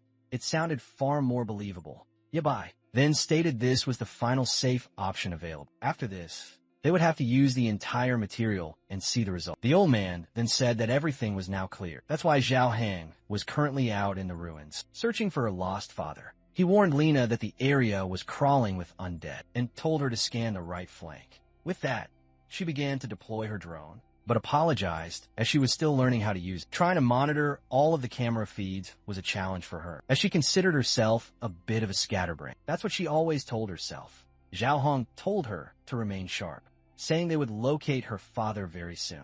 Just then, Lena reported she had spotted someone who resembled him on the street ahead of the drone. They saw a cloaked man running in desperation. He was escaping, this time a mob of rank 1 zombies. His special cloak was ineffective, so he tore it off and tossed it aside. Behind him, fixed to the cloak, was a live grenade. It detonated directly in front of the zombie horde. The problem was it had absolutely no effect. The zombies continued to walk through the fire until a laser beam sliced through it and 2 more. Immediately, Zhang Hong executed a drift, halting before the man, who looked startled. The big guy opened the door and asked if he was Yao Yueter's father. He seemed bewildered, but our bald friend told him to get in the car now. There was no time for an explanation, since he was just rescued, especially since the streets were no longer secure. With that, the vehicle sped off. However, the blue-bearded man was observing all of this. He asked the blonde man if he would really allow the target to escape so easily. The blonde said they were all part of a special unit, so they must remain careful and handle things with gravity. The blue-bearded man, however, stated that his own style was to simply show up and crush everything, instead of using such subtle tricks. But the blonde man reminded him that, regrettably, they had very few people remaining on their side. That was because of the girl, who commanded a zombie horde to attack their stronghold, but ended up getting everyone slaughtered. The blue-bearded man thought it strange that the girl, with her high-level power to control 1,000 undead, had been defeated by that base. The blonde man replied that it was a grave situation, as they could not resurrect any of the zombies they had lost. Meanwhile, the car was arriving at the... John appeared, concerned, and asked if it was really Appa. Yuere's father simply answered that it had been a very long time since they last met. He apologized for creating so many problems. However, old John said they should praise the heavens that he was alive. He then told them to enter and take a bath, while they went to check on the girl. The next shot showed Opping looking horrified, seeing Yuere inside the medical capsule. He demanded to know what had happened to her. The grandfather explained that when Zhang Hong rescued the girl, she was okay, but her health had recently been declining, and what made things even worse was that she had pushed herself to her absolute limit in her quest to find her father. At that, Opping felt completely crushed, saying he should have come back much earlier. The old man told him to be calm, because there was much more to learn. First, he gave him a box, asking where he obtained it. Opping knew they had discovered it in his car. John then asked how he acquired it. He stated that he had met a man named Lero from a faction called the Black Group, which at first seemed to be a charitable organization. He had been given these drugs, which were allegedly supposed to cure Yuere, but he never suspected the truth behind it. The old man asked if he was a member of this group and what the substances were for. Opping explained that these drugs caused several crises in the city, and when he learned the organization's true goals, he tried to leave. He stayed involved with the group, hoping he could one day escape and get back to Yuere. However, when he escaped and tried to return, he was cornered by a massive horde. But in the end, this tragic fate still befell her. He told himself that he always taught her to show love and compassion, yet he had been assisting the worst kind of people. He began to despair, saying he was a truly useless father. That's when Tang arrived and told him that Yuere was alive and still fighting. She then instructed him to provide some blood, since he was her biological father. Sadly, no one else that was a match to donate, so he represented their final hope. Immediately, Opping offered up his arm and told her to take as much blood as she required. The doctor cheered, saying it was lucky that he arrived. Otherwise, she would have used that material on the girl. The father looked confused and instantly yelled that he would never permit that to happen. The doctor was baffled as to the reason why, and John wanted to know what information she had. Opping explained that he was not certain why, but the organization was orchestrating a massive experiment. Their objective was the whole city of Ungshi, and countless lives would be extinguished. John said it made little difference, since most had already perished, so there weren't many people left to lose in the end. The father was adamant that they could not use the material on her, no matter what happened. John, however, contended that the only method to resist those villains was by utilizing the material, and besides, there was nowhere left to retreat. Opping, desperate, said they must abandon that place as fast as possible. He ran out, declaring he would take Yuere and flee, but then he was struck hard on his neck. Yabai simply commanded him to be quiet.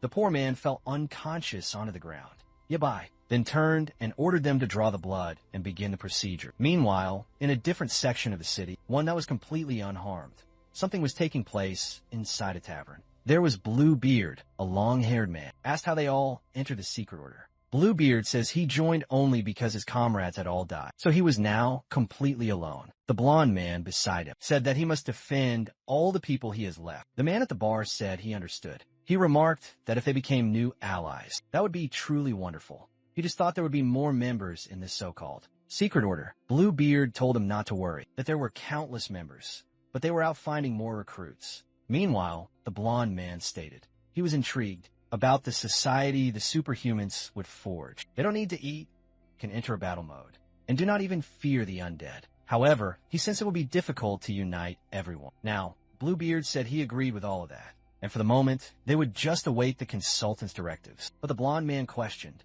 if he truly thought it was wise to keep taking intelligence from someone from the future. Without pause, Bluebeard said it was their superior choice, since she knew everything that was fated to happen. He told the man, whose name was Yufeng, that he had learned from the consultant that this blonde man would grow to be very, very powerful in the future. However, Yufeng pointed out that if Yabai also hailed from the future, why did he not want to become a superhuman? Now that I've connected it, guys, this Yufeng is that blonde companion of the hero from the start, the one who became the monstrous albino beast. Bluebeard said that Yabai was not doing well and was merely a coward who envied the success of others. However, the blonde man said that the last time he saw him, he was utterly different from his memories. Bluebeard laughed, saying that at least those who betrayed Yabai in the future would likely face torment in this timeline. But one matter was definite. They would eventually have to kill Yabai, since he was obstructing their grand designs. Someone then applauded and said that he had spoken all he wished to hear. It was the blonde man wearing the hat who declared that the world Yabai wanted to build was completely opposed to theirs. For the moment, they were still attempting to sway the boy and change his heart. But if he refused to join them, they would, of course, have to eliminate him. Everyone in this chamber had been born from the black gold. They shed their former bodies and embraced a new existence. They had to delve even further into this item's secrets to attain a power this world had never witnessed. The men even had a special motto, proclaiming that the Shadow Squadron was eternal. These maniacs also had 30 different names. For heaven's sake, back at the base, the big guy was drowsy, and our hero was tuning the car. He asked Yabai about his companions from the future. Since they were younger in this era, they must be just children now. Yabai just said that both past and future had been altered, so whether his friends were even alive was unknown. Besides, in this new life, he might not ever find them again. The big guy then questioned how he planned to forge the organization he envisioned. Yabai said he didn't require specific comrades, but rather people who held the same ideals. Confused, Zhao Hong asked what that vision was. Yabai then revealed the goal was to purge the black gold and all the superpowered people and bring back the proper balance to humanity. The big guy said those were simple concepts to state, but incredibly difficult goals to accomplish. However, Yabai then described what became a future society, which grew reliant on the strange black gold. To fuel their special powers, they had to build zombie concentration camps, where humans would be turned to produce more materials. The issue was that in a system like this, the human population kept shrinking. Those with supernatural gifts refused to fight against it. His own faction was the last of the resistance, who still dared to challenge that brutal regime. Zhao Hong then noted that, for someone who wanted to destroy black metal, Yabai laid out his creed to truly obliterate the threat. One must first comprehend its very nature.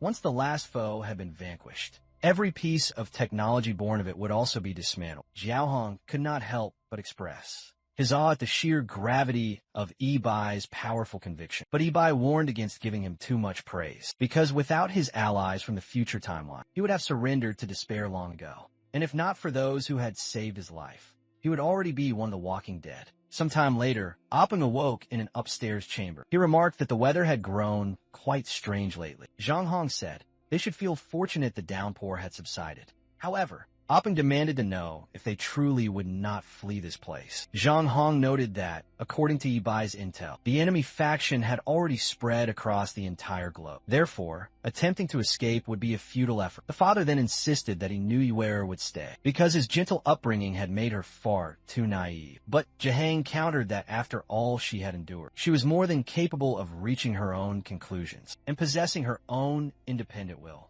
She was far more resilient than he could fathom. Besides, it was she who had demanded the operation. Opping conceded the point, but couldn't quell his unease. Jahang then admitted that in the past, he also fretted endlessly over his own son. So much so that they argued, and his son left home, severing all communication with him. Tragically, it was only after his son vanished that he realized they had never truly reconciled. Opping asked if his son was still out there somewhere. Jahang confessed he was unsure. His fate remained a mystery, especially since he knew the boy would not want to face him. However, they must let go of the past for now, because it was their time to finally end this storm. Meanwhile, outside their stronghold, a colossal mech stomped onto the battlefield. Our hero had forged his own titan of war. The big guy was awestruck, declaring this the ultimate weapon. Opping simply stated that if the enemy truly wanted to find him, then he would make certain that their wish was granted. Because he disliked the idea of letting them run rampant, he extended his arm, Iron Man style, to the big guy, saying his mission was to defend the base in his absence. He told him not to worry, that any intruder who dared approach would be annihilated. Yabai told him to continue his watch over Yuera.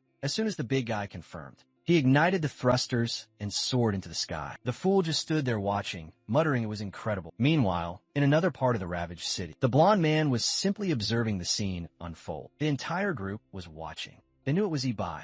It was unbelievable. that he constructed a war machine like that so quickly. It seemed their consultant truly knew who the strongest players were, and it was time to initiate their grand plan.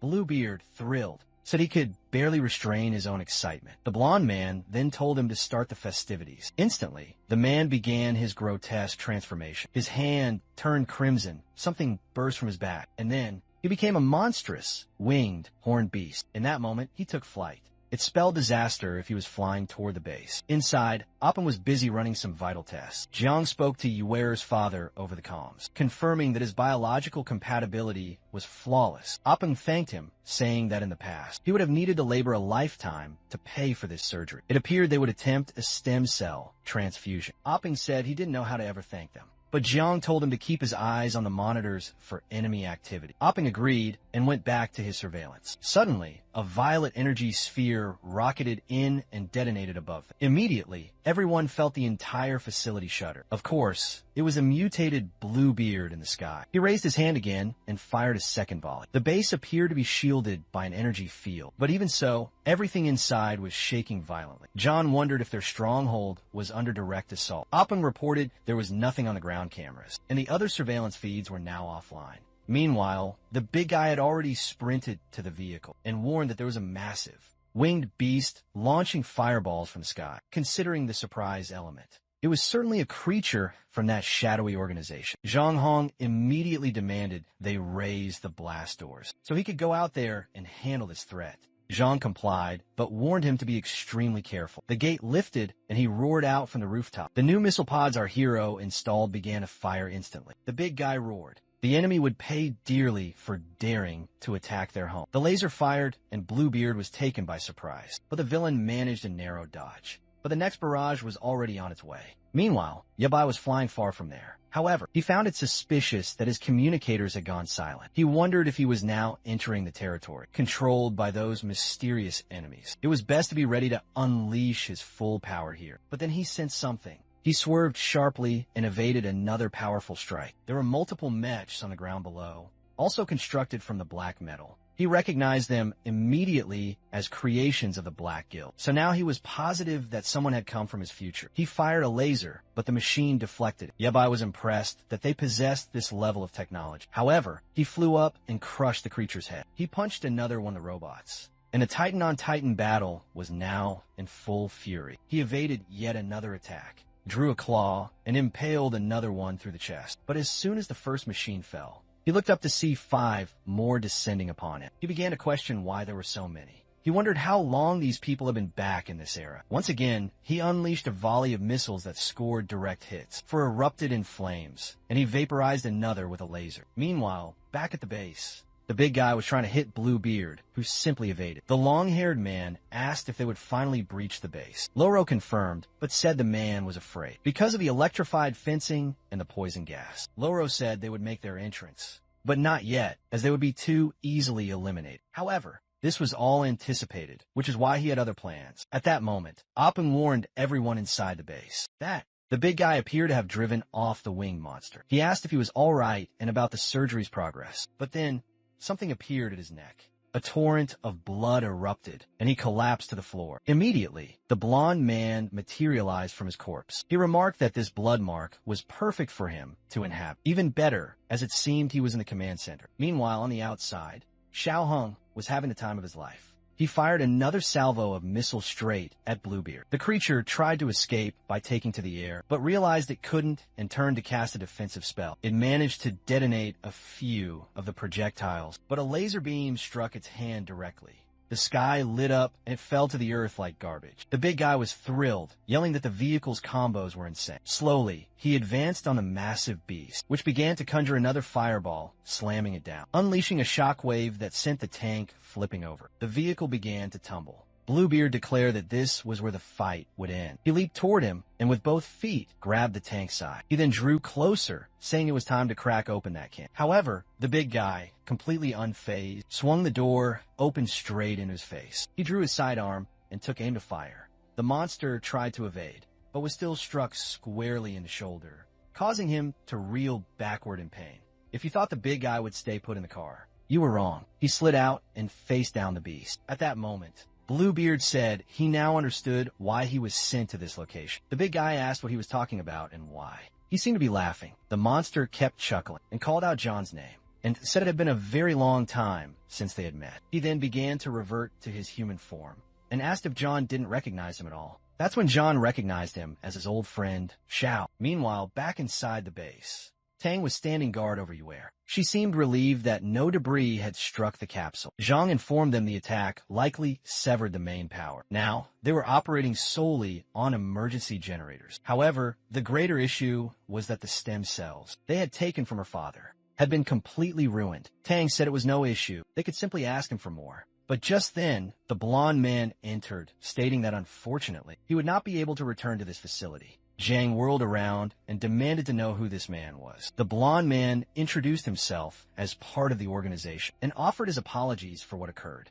Shocked, the old man couldn't believe if these intruders had managed, or if they had somehow defeated Johan. The blonde man said he was not so violent and had merely borrowed a tiny piece of Mr. Yeo's flesh. Young asked if he meant that he had murdered Haping. The blonde man replied that to humans, he was indeed dead, but now he had been reborn as a zombie, which was an even greater existence. He then told Dr. Tang not to be afraid, as they had no intention of harming her. But Zhang ordered him out, yelling no one that would aid him. The blonde man then said it appears Yabai had revealed everything, but perhaps they shouldn't believe him so readily. After all, from what he had been told, this Yabai was the kind of person who abandons his allies. He needs to save his own skin. Meanwhile, our hero was smashing the giant mech to pieces. He glanced aside and saw two more closing in on it. A girl was observing him. This girl was undoubtedly one of the others who had also traveled from the future. Our hero obliterated another robot, and some others began to open fire on him.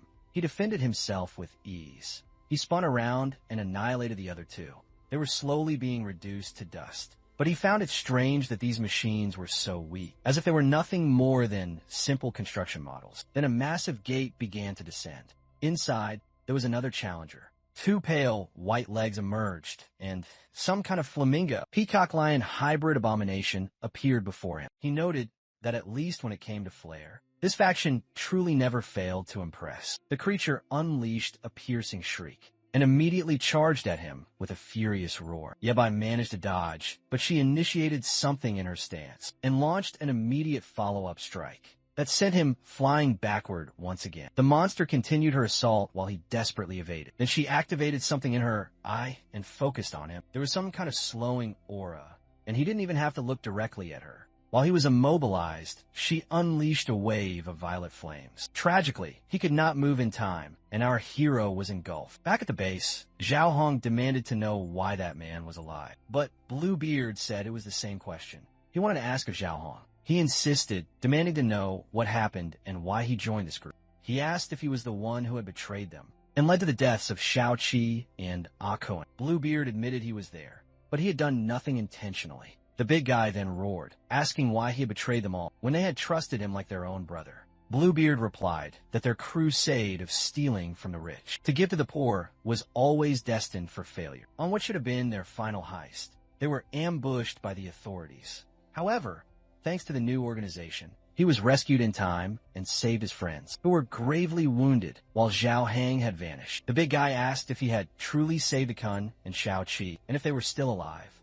Hesitantly, Bluebeard said yes. Everyone was safe, and they should all reunite as before. But the big guy bellowed, asking what kind of sick joke this was. He already knew the organization's goal was to annihilate humanity and forge a new world only for the transform. Now he was certain that not only had Bluebeard mutated, but he had probably done the exact same to their two old friends. Bluebeard countered that their past life was now over. They couldn't go on living like that forever. They had no names and were hunted by the entire world. But now, within this new organization, they were superhumans who could reshape humanity itself. Just then, his tail was brutally severed. The big guy hesitated but still sliced off a piece of him. Once more, he demanded that Bluebeard tell him if Akun and Shao Qi were safe. Bluebeard's entire demeanor shifted. He said that the big guy was just as irritating as ever. He flew away and warned that if the big guy refused to talk, he would personally take him to meet them. Back at the base, the old man told the blonde man that Ibai was strange, but he was sure that the boy tried harder than anyone to protect. Yuer, Stong mused for a moment and asked, how were they going to spin this? Then, Why was a young girl sealed in a capsule for superhumans? He then said he understood that Yebai wanted to create psychics who would follow his every single order, and it seemed Yebai was concealing his mechanic identity. Very well.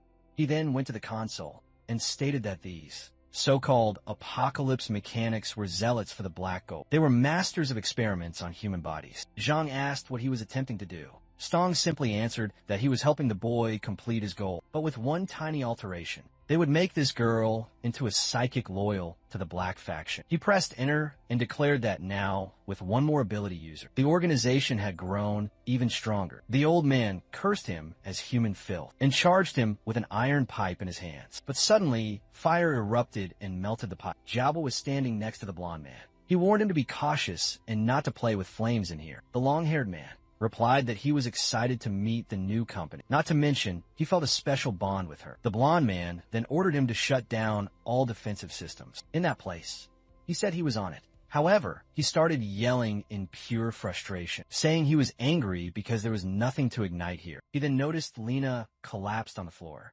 He asked if he could incinerate her, since no one said they had to take her alive. The blonde man gave his permission, and immediately he moved toward her. He told her to scream loudly when she began to burn. He then seized her arm, but the entire room began to quake. The ceiling began to collapse, and the transformed and appeared. The old man was shocked, and she unleashed her eye power. In the next instant, she had already defeated everyone in the room. The bodies all collapsed to the floor. John thanked her and told her to deal with these villains. In a lab, Tang frantically worked at the console to reverse the changes Song made, but was not having any success at that moment and unleashed her power once more, this time aimed at Yuer. Tang was amazed and asked how that power seemed to be suppressing the black metal strength. Since that was the situation, she asked, and to keep doing it to slow the girl's mutation. She recalled that Yebai had told her to use the backup protocol in the case of an emergency. But then from nowhere, a blue energy slash struck, and from behind. It was the damned Yufeng who said, it seemed he had located the person the organization was seeking. He sent another slash, but this time and evaded it. She opened her massive jaws and fired a water blast at it, but he dodged to the side.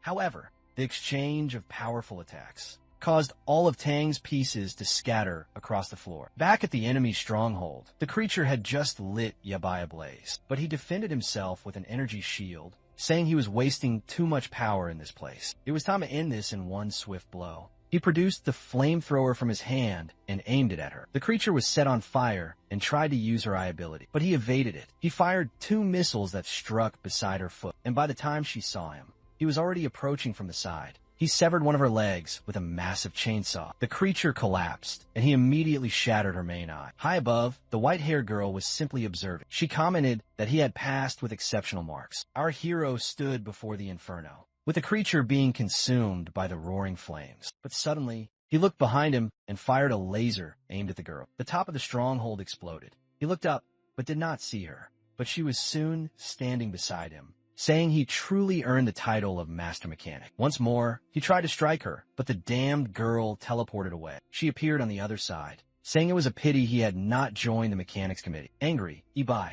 wondered why he always encountered people with teleportation abilities. He flew toward her, but the girl just held out her hand. At that moment, his machine seemed to stop working. He wondered what was going on and why.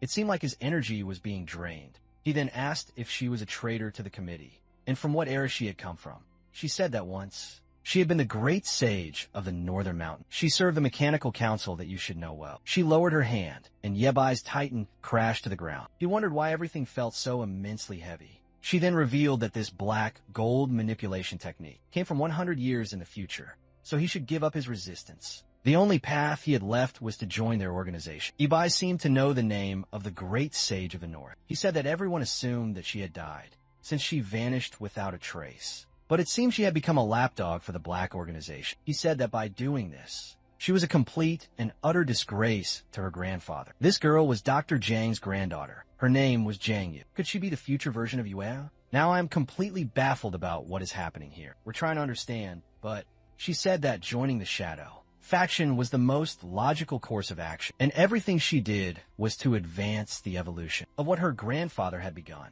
Asked if her goal to turn all humans into monsters was this so-called grand plan. and that she must have surely murdered many of her mechanic allies in the timeline she lived in. Yahello said she always spoke the truth, but very few would believe her, and to prevent future issues, she had no other option but to eliminate every last one of them. She lamented that if Ibai continued to stand against her, his own fate would be the same. Our hero said he was eager to hear what brilliant scheme she had. She then asked if he truly thought that the black metal was the only threat in this apocalypse. He said that from what he understood, the meteor delivered this virus, which caused humans to mutate. She said that for a long time, she believed that as well. However, the truth was something no one dared to speak, for fear of creating mass hysteria. Ibai then asked what great revelation had made her switch sides, and began to slaughter so many people. Yahello simply said it was because of a meteor. 5 months ago, it crashed on this planet, bringing the zombie plague. But in 100 years, another meteor exactly like it will arrive. Only this one will be 10,000 times larger than the first. She clarified that the first meteor was only here to collect data about the world, and the second one would be the true invasion.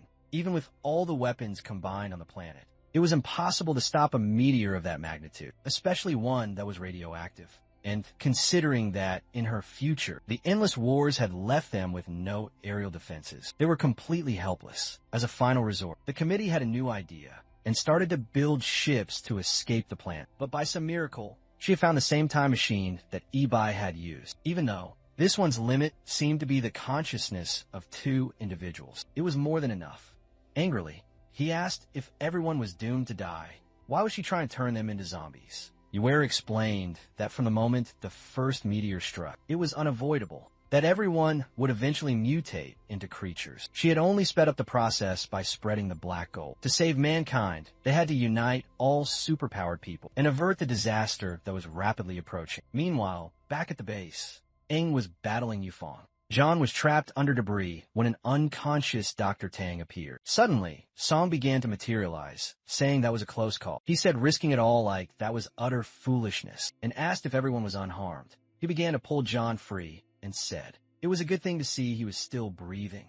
Then he stated that he must take him alive, as that was one of his granddaughter's special requests. The old man was bewildered, not even knowing she was still alive. The blonde man said she was a truly remarkable person who had become the great sage of the mechanics, a full century into the future. Along with their grand organization, they had already taken control of the entire planet. Confused, the old man asked if he was speaking about Jean, and if she had truly become a member. Man, I was shocked. Apparently, they're different people. Right, guys? The blonde man said she was the great sage guiding the organization, and might have gone further if she still had her legs. I don't know if this translation is incorrect, but the blonde man said one of old Zhang's experiments caused a past explosion that cost her both of her legs. Apparently, Mr. Zhang's son had sent her out of the country. However, she never bore a grudge against the old man, and that fact moved Song to his very core. He then said he was sure Zhang must feel immense guilt, so it would be good for him to finally meet her. After all, he assumed that's why Zhang wanted to care so well for Yahello, since the two of them looked so much alike. He then kicked Jubo's head, telling him to get up already.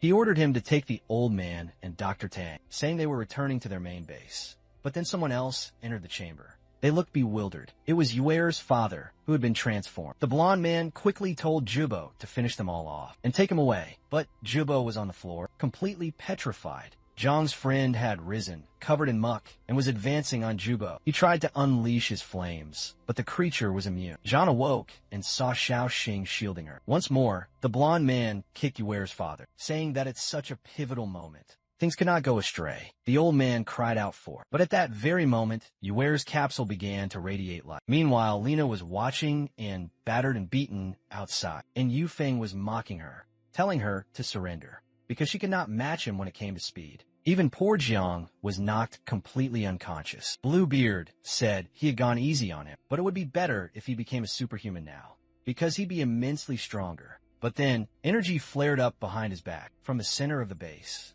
A green beam of light shot straight into the sky. Back in Ibai's battle, he told Yahello to stop with the excuses. This plan of risking all humanity over a meteor was illogical. But she explained that the second meteor follows the signal broadcast by the first one, and that is why it was fated, that it would eventually strike the Earth. They had absolutely no way to escape, and everyone would have to become extraordinary to survive. Confused, Yabai asked what her master plan was then. Was it to amass a great deal of black gold? or to create a legion of superhumans. She said she wanted to completely control and lead them all, like a queen, just as she assumed Ibai also wanted to be. He said it was a very tempting proposition, but he rejected it. That's because he had no desire to be the leader of a cult, filled with members who were on the verge of exploding. He raised his shield and declared that, as a member of the Mechanics Association, he would never align with those who stand against humanity. He fired a laser beam in her direction, which she blocked effortlessly with just her hand. He launched even more torpedoes, which detonated, but she simply teleported away. She remarked that it was impressive how fast he had created the technology to regenerate energy so quickly.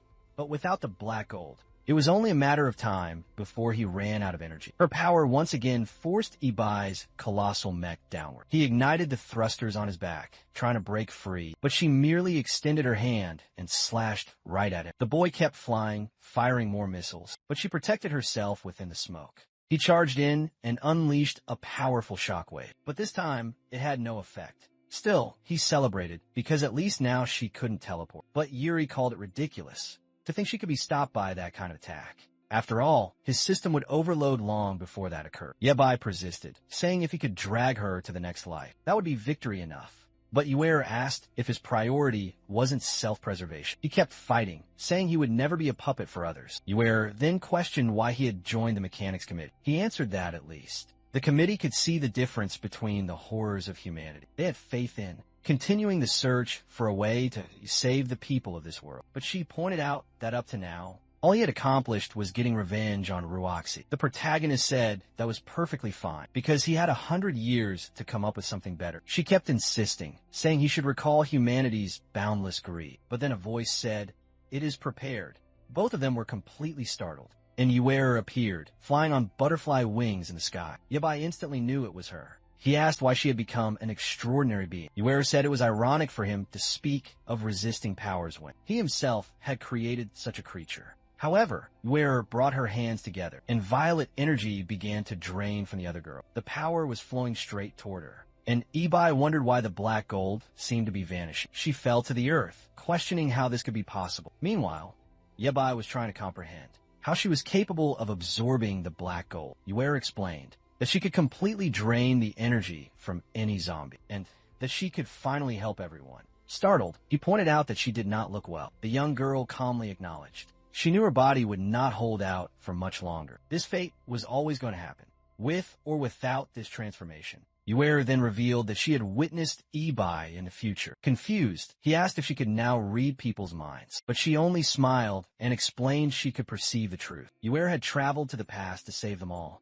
She believed everything could be resolved if people were given the support and hope they required. That was what her father had always instilled in her, and it was what she held onto with all of her being. She was positive unity was the only key to surviving the coming trials. That is why she decided she would absorb all the black gold on Earth, leave this solar system, and divert the meteor to another galaxy. Finally, Yuer told,